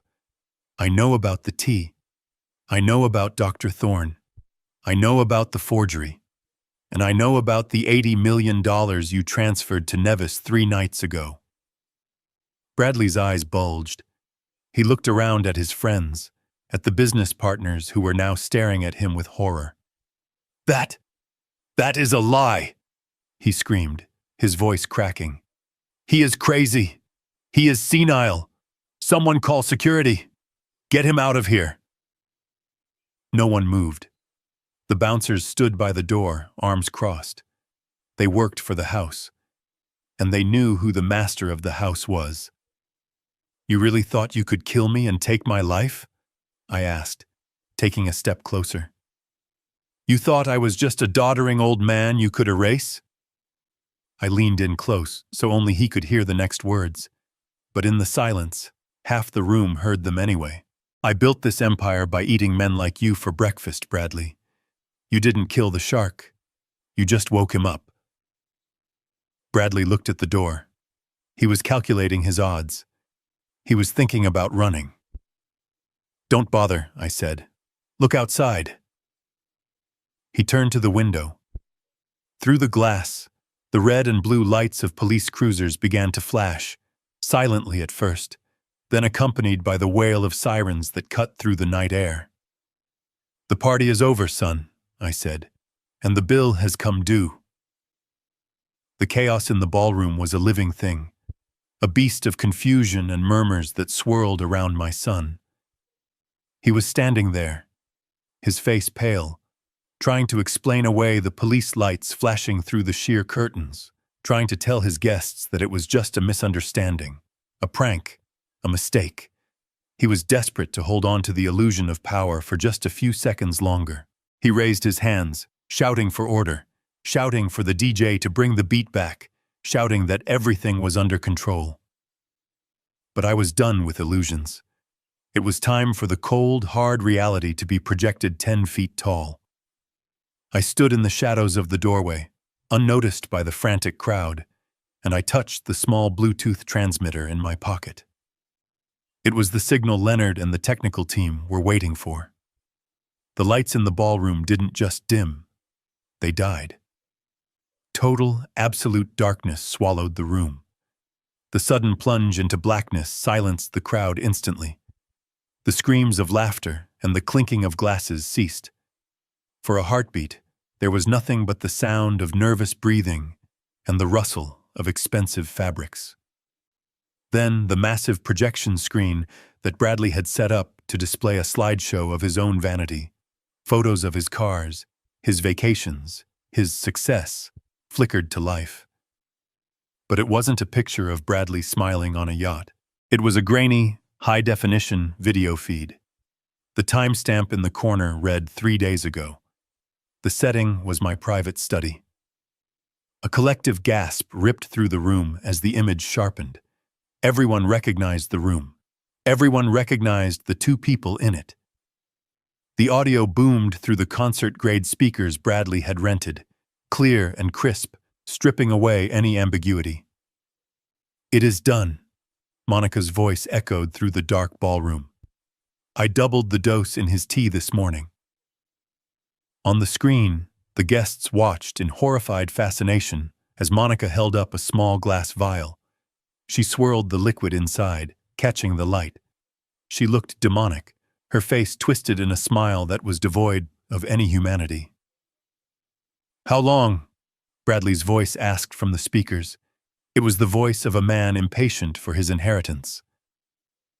"Dr. Thorne said 3 days," Monica replied on the screen. "The arsenic builds up. Then the digoxin triggers the arrhythmia. It will look exactly like a heart attack. The old man won't even know he is dying. He will just go to sleep, and we will wake up rich." I watched the crowd. In the ghostly blue light reflecting off the screen, I saw their faces. I saw disgust. I saw shock. I saw the friends who had been drinking Bradley's champagne 5 minutes ago cover their mouths with their hands. They weren't looking at a party host anymore. They were looking at a monster. The video cut to a different clip. This one was Bradley, sitting at my desk, forging my signature. "I just need to get the loop right," he muttered on screen. "Once I sign this power of attorney, we can drain the accounts before the funeral home even picks up the body." The video ended. The screen went black. The silence that followed was heavier than the darkness. It was the silence of a courtroom before the gavel falls. It was the silence of judgment. Then, a single spotlight snapped on. It hit center stage. But Bradley wasn't standing there. He had backed away, cowering near the champagne tower, looking like a rat caught in a floodlight. The spotlight found me. I stepped out from the double doors. I didn't walk like the frail, confused old man they had all heard rumors about. I didn't have my cane. I didn't have the stoop in my shoulders that I had exaggerated for the last 6 months. I wore a tuxedo that had been tailored in London 20 years ago, a suit of armor made of black wool and silk. My spine was steel. My head was high. I walked with the predatory grace of the man who had built this estate from the ground up, the man who had survived market crashes and corporate raids. I walked through the crowd. They parted for me instinctively, scrambling to get out of my path, as if my very presence was a physical force. No one said a word. The sound of my dress shoes striking the marble floor echoed like a metronome counting down the seconds of my son's freedom. I saw former business partners in the crowd, men who had avoided my calls recently because they thought I was senile. They looked down, ashamed to meet my gaze. I saw the social climbers who had latched onto Monica. They were already trying to inch toward the exits. I reached the stage. I walked up the stairs, each step deliberate. I walked past the DJ booth where the terrified kid was trembling. I walked to the center of the platform, where a microphone stand waited. I grabbed the microphone. I didn't look at the crowd. I looked directly at Bradley. He was shaking, physically vibrating with terror. His face was a mask of sweat and tears. Monica was on the floor next to him, sobbing, her makeup running in black streaks down her face, the pearls she had stolen scattered around her knees like broken teeth. I raised the microphone to my lips. My voice was calm. It was the voice of a man who had already grieved and had nothing left to lose. "You are celebrating my funeral a little early, aren't you?" The words hung in the air, cold and biting. Bradley made a sound, a pathetic whimper. "Dad, please. It was a joke. It was all a joke." I smiled, but it didn't reach my eyes. A joke, I repeated. Is that what you call attempted murder, Bradley? Is that what you call poisoning the father who raised you alone? Is that what you call forging my name to steal $80 million from a federal sting account? The crowd murmured. The words 80 million and federal sting rippled through the room like a shockwave. I gestured to the screen behind me, which was now black. You wanted a show, Bradley. You wanted to be the star. Well, here is your standing ovation.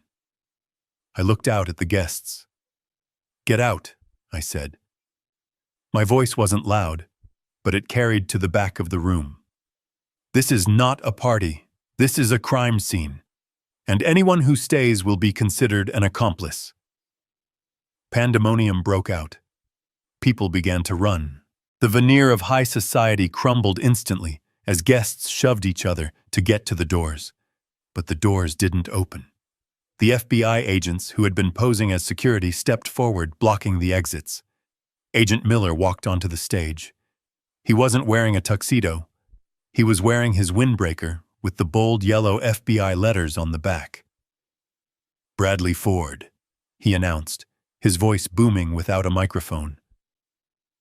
Monica Ford, you are under arrest for conspiracy to commit murder, wire fraud, aggravated identity theft, and money laundering. Bradley tried to run. It was a pitiful attempt. He scrambled toward the kitchen door, slipping on the spilled champagne, knocking over a tray of hors d'oeuvres. 2 agents were on him in a second. They slammed him against the wall, the impact shaking the expensive art frames. I watched as they pulled his arms behind his back. I heard the metallic click of the handcuffs. It was a sound I had imagined for 3 days, but hearing it in reality didn't bring me joy. It brought me a profound, hollow sense of finality. Monica screamed as a female agent pulled her up from the floor. She kicked and spat, reverting to a feral state. She looked at me, her eyes wild. "You did this!" she shrieked. "You tricked us! You set us up!" I walked to the edge of the stage and looked down at her. "I didn't trick you, Monica," I said. "I just gave you the rope. You were the one who tied the noose. You were the one who decided that my life was worth less than a bank transfer." Bradley was crying now, begging as the agents dragged him toward the door. "Dad! Dad! Stop them! I am your son! You can't let them take me! I am your son!" I looked at him. I looked at the face that resembled my own, the eyes that were the same shade of blue as his mother's.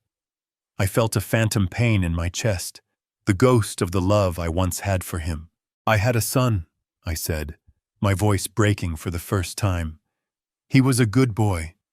He loved baseball. He loved his mother.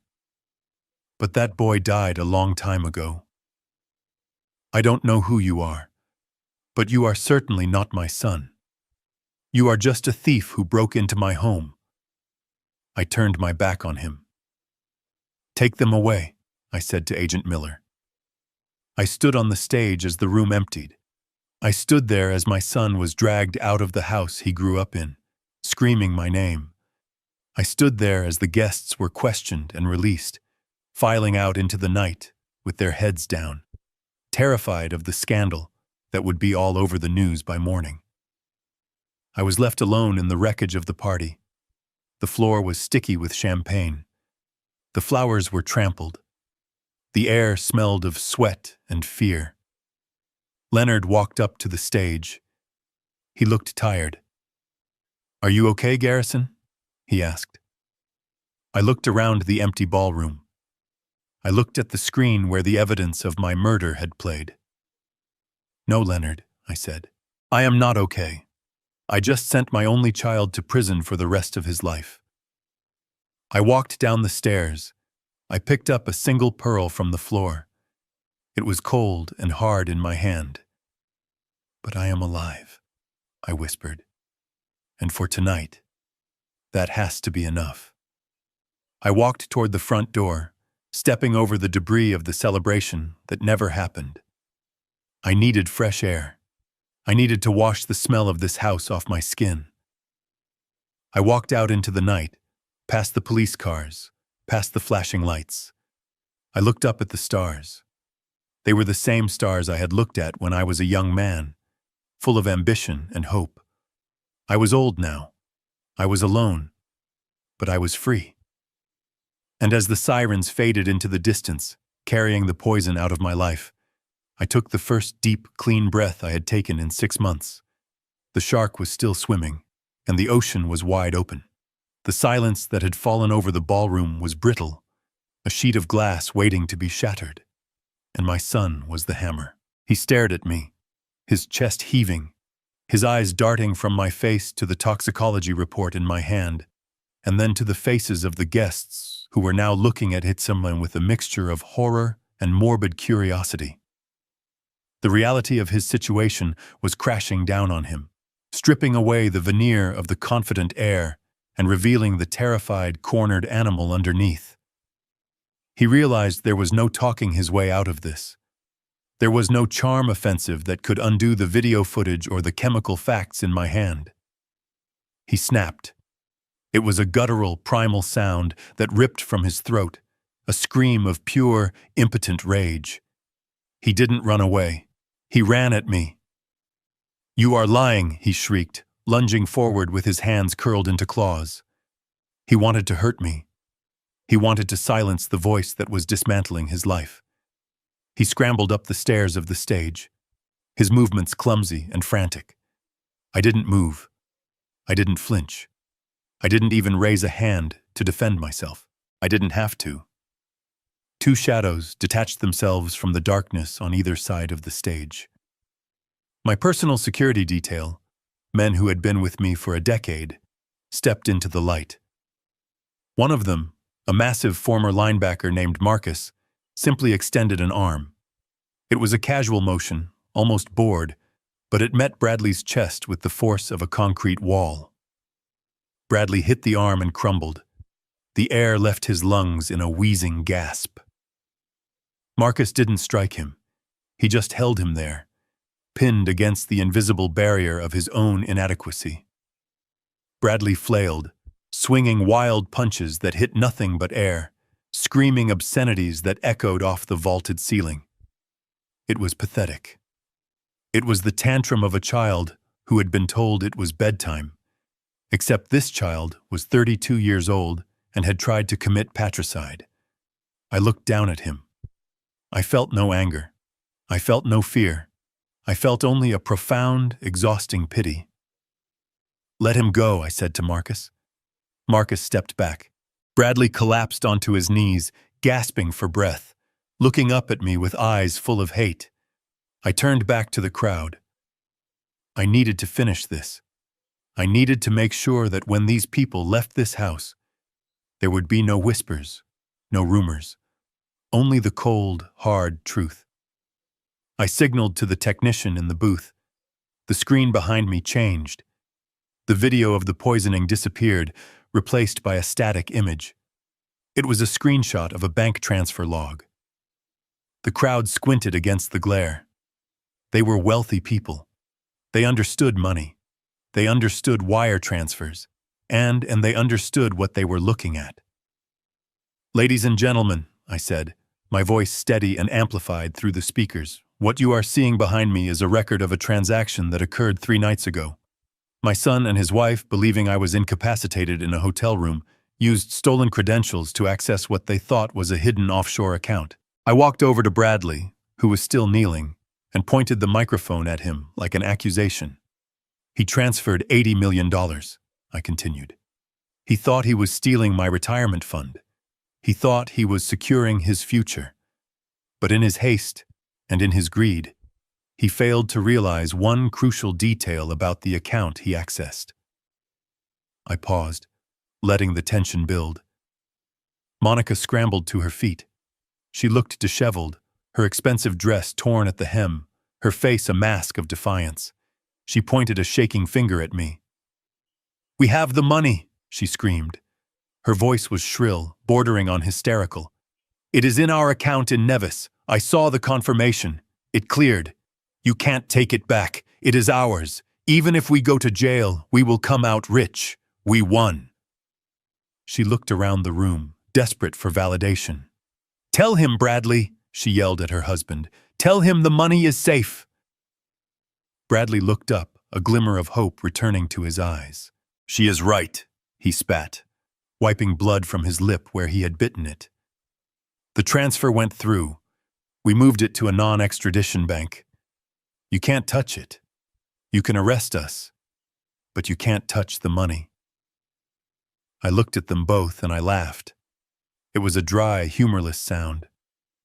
You really don't get it, do you? I asked. You think you are playing chess, but you are not even playing checkers. You are eating the pieces.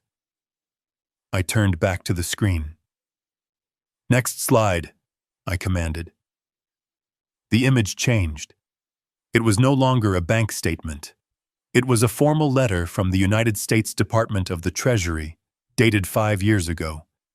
It was an agreement outlining a settlement for a complex tax liability audit involving my international holdings. I turned to the audience. 5 years ago, I entered into a settlement agreement with the IRS regarding some disputed capital gains from the 90s. The settlement amount was exactly $80 million. We set up a holding account to facilitate the payment, an account that was monitored directly by the federal government. I looked back at Monica. Her face had gone the color of ash. The account you hacked, I said, leaning in close to the microphone. The account you drained. It wasn't my personal savings. It was a holding escrow for the Internal Revenue Service. Gasps rippled through the room. Someone in the back actually started laughing, a nervous, shocked sound. When you hit that transfer button, I continued, my voice hardening, you didn't steal $80 million from me. You voluntarily paid my $80 million tax bill. Bradley's jaw dropped. He looked at the screen, then at me, trying to process the magnitude of the mistake. No, he whispered. No. That is impossible. It is very possible, son, I said. In fact, I received a thank you email from my tax attorney this morning. The IRS accepted the payment.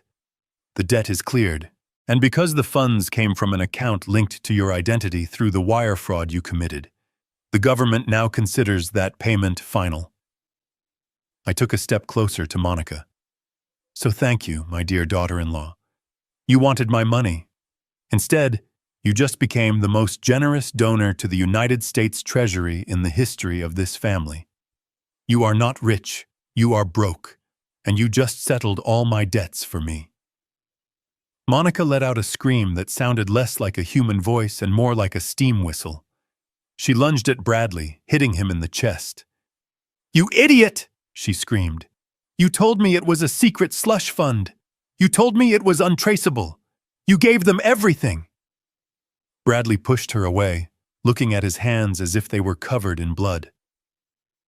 I didn't know, he stammered. The ledger.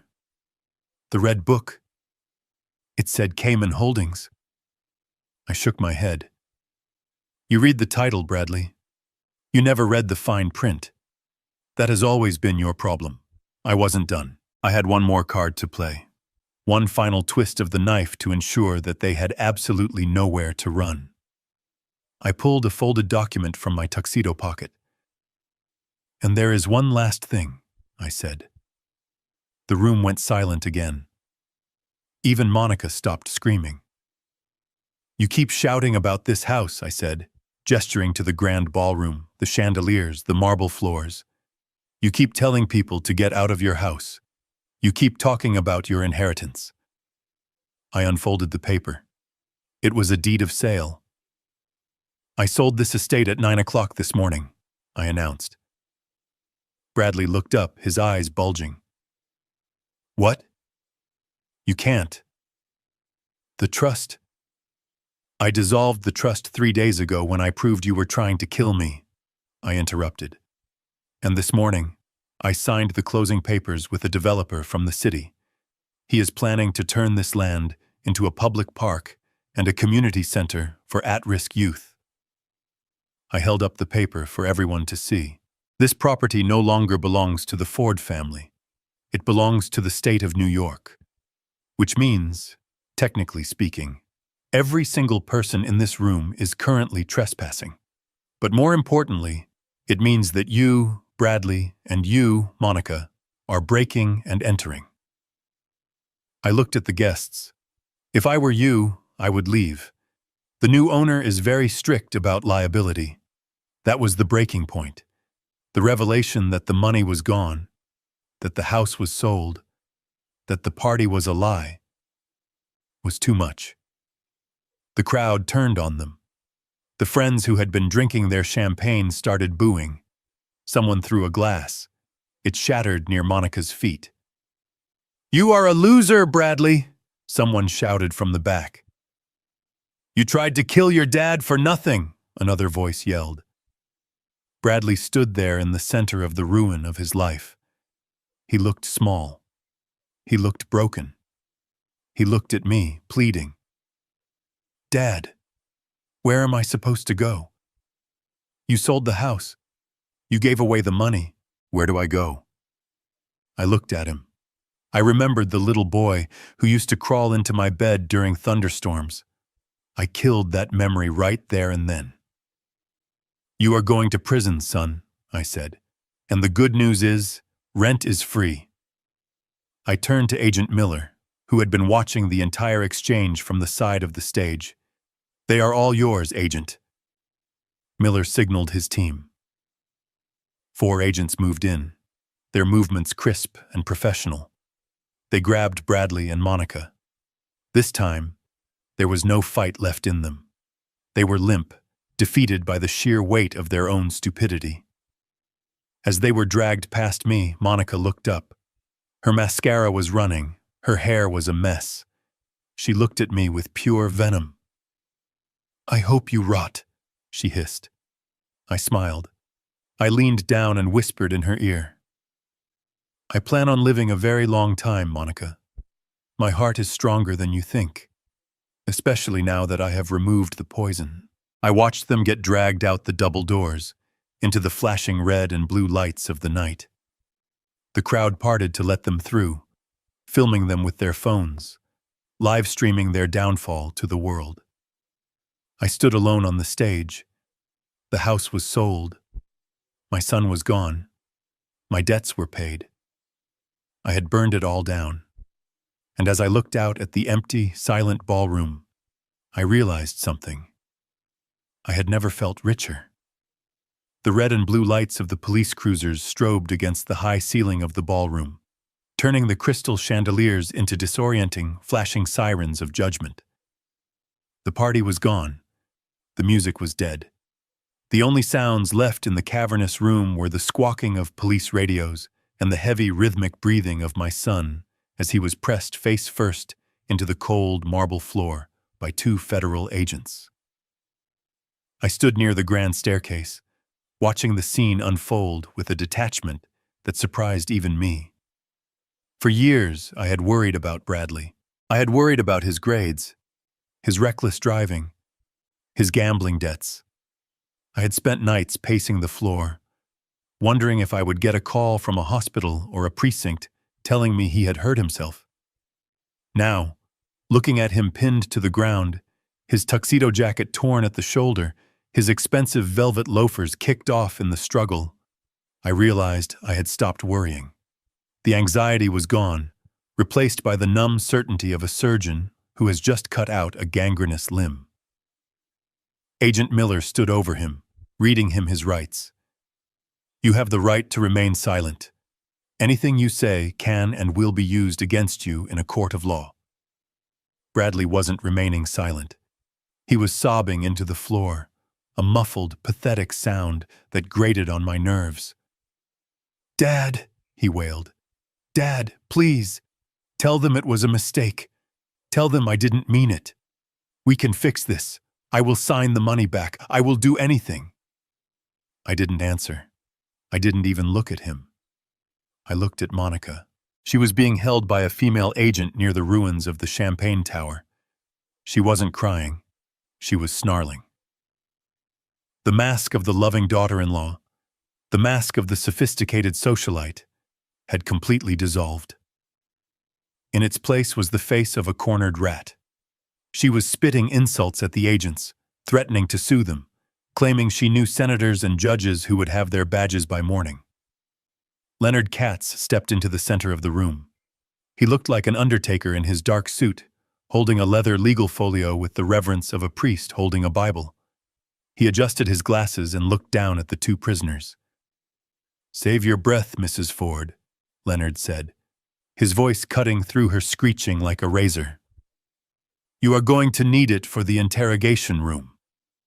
Leonard opened the folio. He didn't look at me. He looked directly at Bradley. "Bradley Ford," he began, reading from the document with a dry, monotone precision. "You are being charged with 1 count of attempted first-degree murder, 1 count of conspiracy to commit murder, 1 count of federal wire fraud in excess of $50 million, 1 count of aggravated identity theft, and 1 count of defrauding the United States government." Bradley lifted his head, his face smeared with tears and dust. "How long?" he choked out. "How long for all that?" Leonard didn't blink. The sentencing guidelines for the wire fraud alone, given the amount and the target, carry a mandatory minimum of 20 years. Add the attempted murder of a family member using a chemical agent, which is a federal crime due to the interstate purchase of the arsenic, and the judge will likely stack the sentences. "You are looking at 25 years to life, Bradley, without the possibility of parole for at least 85% of the sentence. 25 years. I watched the number hit my son. I saw his eyes roll back slightly, his body going limp as the reality crushed him. He was 32 years old. He would be an old man, nearly my age, before he ever saw the outside of a prison wall again. He would miss the prime of his life. He would miss the world changing. He would rot in a cage, exactly as I had promised him. But Monica was different. She wasn't listening to Bradley's sentence. She was calculating. I could see the gears turning in her eyes. She thought she could flip. She thought she could blame it all on him. "It was his idea," she shouted, struggling against the handcuffs. "Bradley made me do it. He bought the poison. He forged the signature. I am just his wife. I didn't know anything." Leonard turned his gaze to her. He smiled, a thin, cold expression that didn't reach his eyes. "We anticipated that defense, Monica," Leonard said softly. "Which is why we were very thorough with your background check." He flipped a page in the folio. "Monica Varez, also known as Monica Ford. You entered the United States 6 years ago on an O-1 visa for extraordinary ability in modeling. When that visa expired, you adjusted your status based on your marriage to a U.S. citizen, Bradley Ford." "So what?" Monica spat. "I have a green card.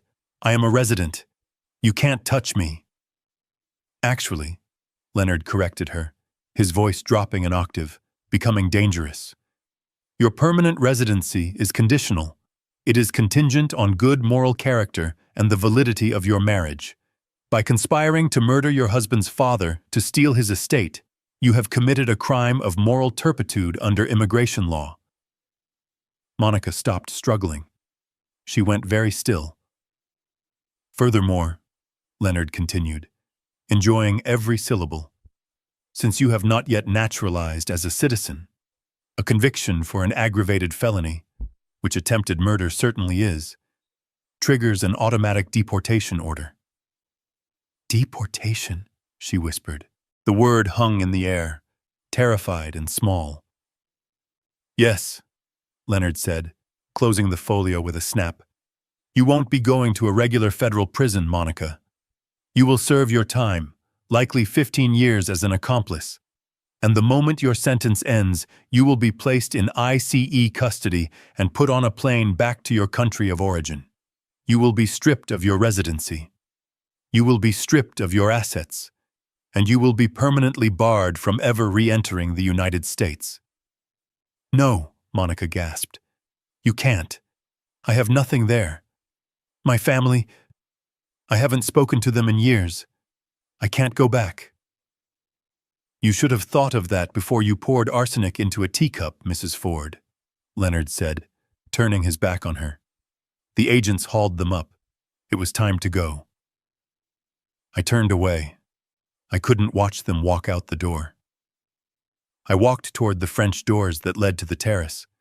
I needed air. I needed to escape the stench of their desperation. I stepped out onto the balcony. The night air was crisp and smelled of the ocean, a sharp contrast to the suffocating atmosphere inside. I walked to the stone railing and looked down at the driveway. From this height, the police cars looked like toys. I watched as the agents marched Bradley and Monica toward the waiting vehicles. They looked small, insignificant. They weren't the titans they thought they were. They weren't the masterminds who had outsmarted the old man.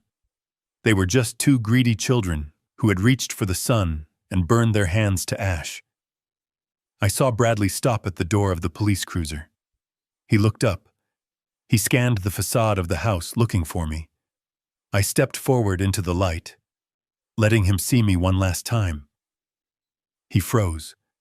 Even from this distance, I could feel his gaze. He opened his mouth to shout something, perhaps a plea, perhaps a curse, but the agent pushed his head down and shoved him into the back seat. The door slammed shut. It was a heavy, final sound, the sound of a vault locking. Then Monica was shoved into the second car. She was kicking the window, screaming silently behind the glass. The sirens chirped as the convoy began to move. I watched the red taillights snake down the long, winding driveway, past the manicured hedges, past the iron gates, and out onto the main road. I watched until they were just specks of light in the distance, and then finally, until they disappeared completely into the night. They were gone. My house was empty. My family was gone. I turned back toward the room. The ballroom was silent now. The agents were packing up their equipment. The few remaining staff members were cleaning up the broken glass. I walked over to the table where Bradley had been sitting. The bottle of Petrus, the 1982 vintage that Monica had been drinking from in the video, was sitting there. It was uncorked, breathing. I picked it up. This was the wine they had opened to celebrate my death. This was the wine she had poured down her throat while laughing about my heart stopping. I walked to the bar and grabbed a clean glass. I poured a generous amount. The wine was deep red, the color of blood, the color of life. I walked back to the balcony. I held the glass up to the moon. To Garrison Ford, I whispered to the empty night. I took a sip. It was exquisite. It tasted of blackberries, of oak, of earth. But mostly, it tasted of survival. I didn't cry. I had shed my tears months ago, in the doctor's office, in the lonely nights when I realized my son was a stranger. Tonight, there were no tears left. There was only the cold, hard satisfaction of a balance sheet finally zeroed out.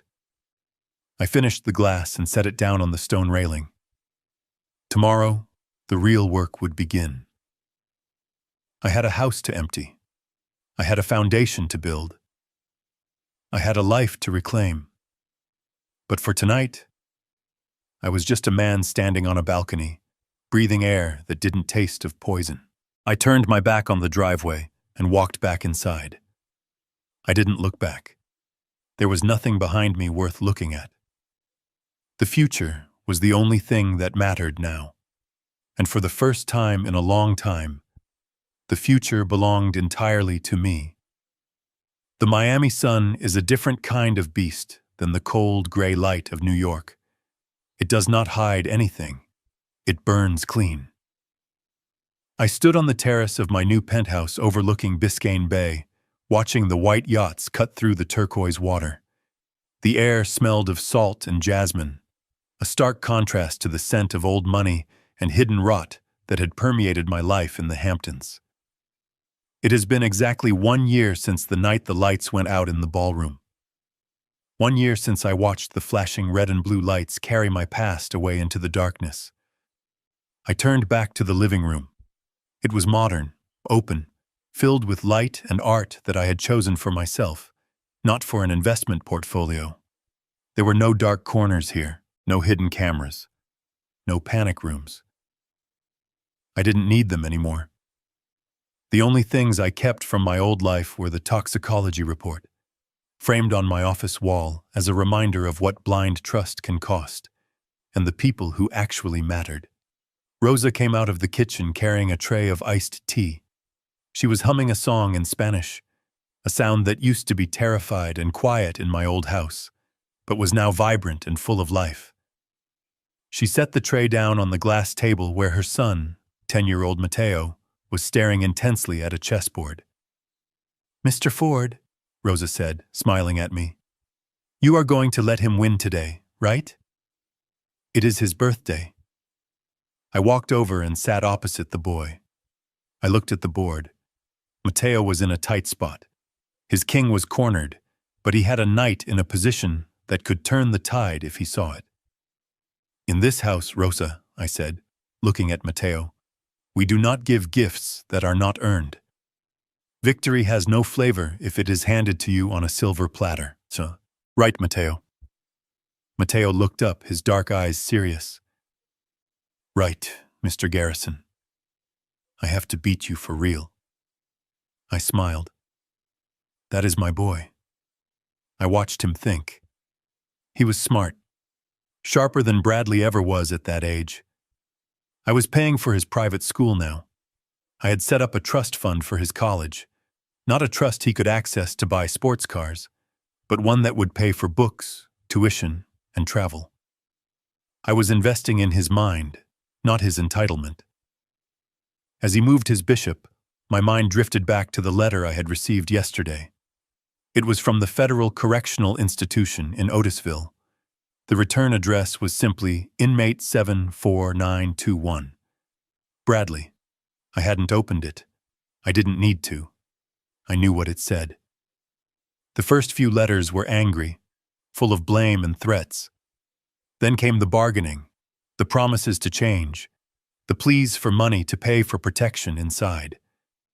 Now, I suspected, they were just hollow echoes of a man who was slowly realizing that the world had moved on without him. Leonard told me that Bradley was working in the prison laundry, earning 12 cents an hour.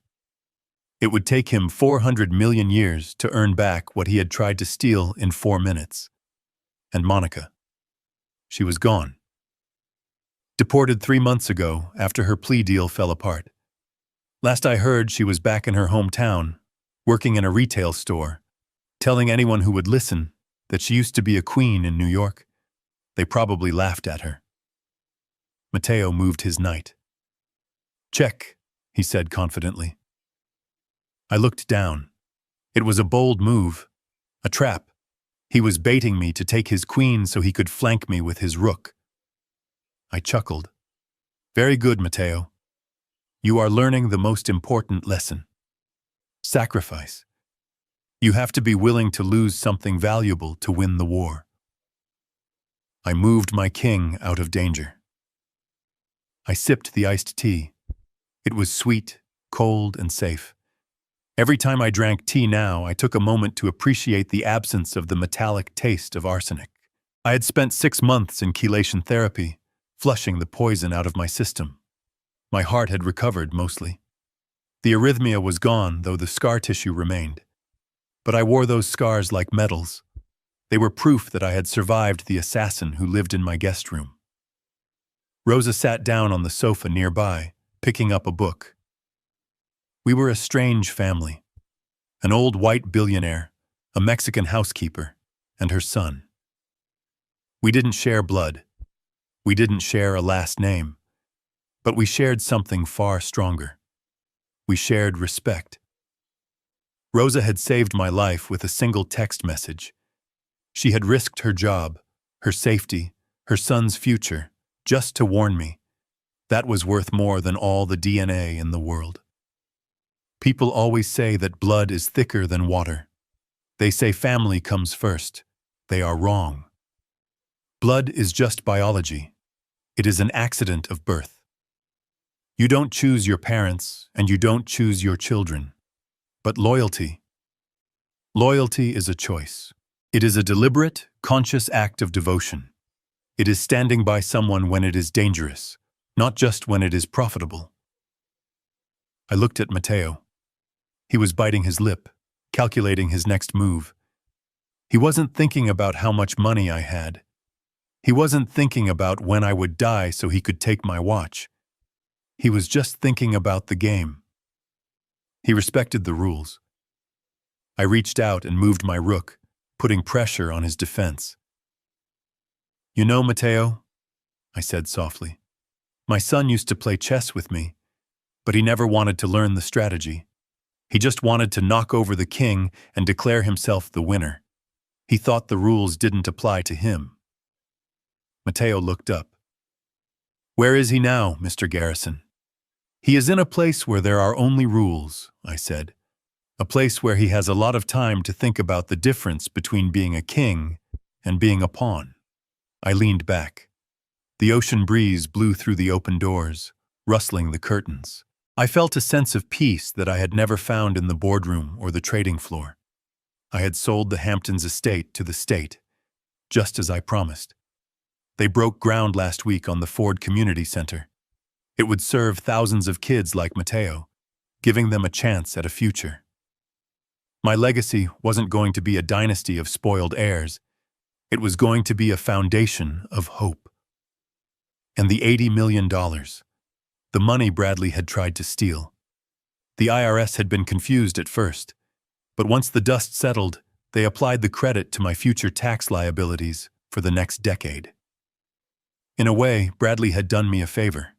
He had prepaid my bills for the rest of my life. Matteo's hand hovered over the board. His eyes widened. He saw it. The opening I had left him. It was subtle, a tiny crack in my armor. But if he was brave enough, he could take it. "Do it," I whispered. "Don't hesitate. When you see the kill shot, you take it." Matteo grabbed his queen. He slid it across the board with a satisfying clack. "Checkmate," he said, a grin spreading across his face. I looked at the board. He was right. My king was trapped. There was no escape. I let out a laugh, a loud, genuine belly laugh that startled the seagulls on the railing. It was the first time I had lost a game of chess in 20 years, and it felt like the greatest victory of my life. I reached across the table and shook his small hand. "Well played, son," I said. "Well played." I stood up and walked to the balcony railing. I looked out at the horizon, where the blue of the sky met the blue of the ocean. I was 70 years old. I had lost my wife. I had lost my son. I had lost the life I thought I wanted. But standing here, in the warmth of the sun, with the sound of Rosa and Matteo laughing in the background, I realized I had found something much better. I had found the truth. I turned back to the camera, breaking the fourth wall for the final time. My face was weathered, lined with the history of 1,000 battles, but my eyes were clear. They say the price of betrayal is heavy. It destroys trust. It breaks hearts. It ruins lives. But they forget to tell you about the other side of the coin. The price of betrayal is also clarity. It burns away the lies until only what is real remains. I looked at the chessboard, where the white king lay toppled on its side. My son wanted to inherit my kingdom. He wanted the crown. But he forgot that a king without loyalty is just a man in a fancy hat waiting to be beheaded. I didn't destroy him. I just let him play his own game until he ran out of moves. I smiled, a genuine warm smile that reached my eyes. Checkmate, Bradley. I turned and walked back into the room, towards the family I had chosen. The screen faded to black, leaving only the sound of the ocean and the quiet, steady beating of a heart that refused to stop. The most painful lesson I learned at 69 wasn't about money or business. It was about the lie of unconditional obligation. We are taught that we must support our family no matter what. But that is a dangerous myth. Love should never be a suicide pact. If someone hands you poison, whether it is in a teacup or in the form of emotional abuse, you have every right to knock it out of their hand and walk away. Protecting your peace is not selfish. It is necessary. Real family is not defined by whose name is on the birth certificate, but by who holds your hand when the darkness comes. I hope my story gives you the strength to set the boundaries you deserve. If you have ever had to make a hard choice to protect yourself from toxic family members, tell me your story in the comments below. I read every single one. Please hit the like button and subscribe to the channel for more stories about justice and survival. Until next time, stay safe and watch your back.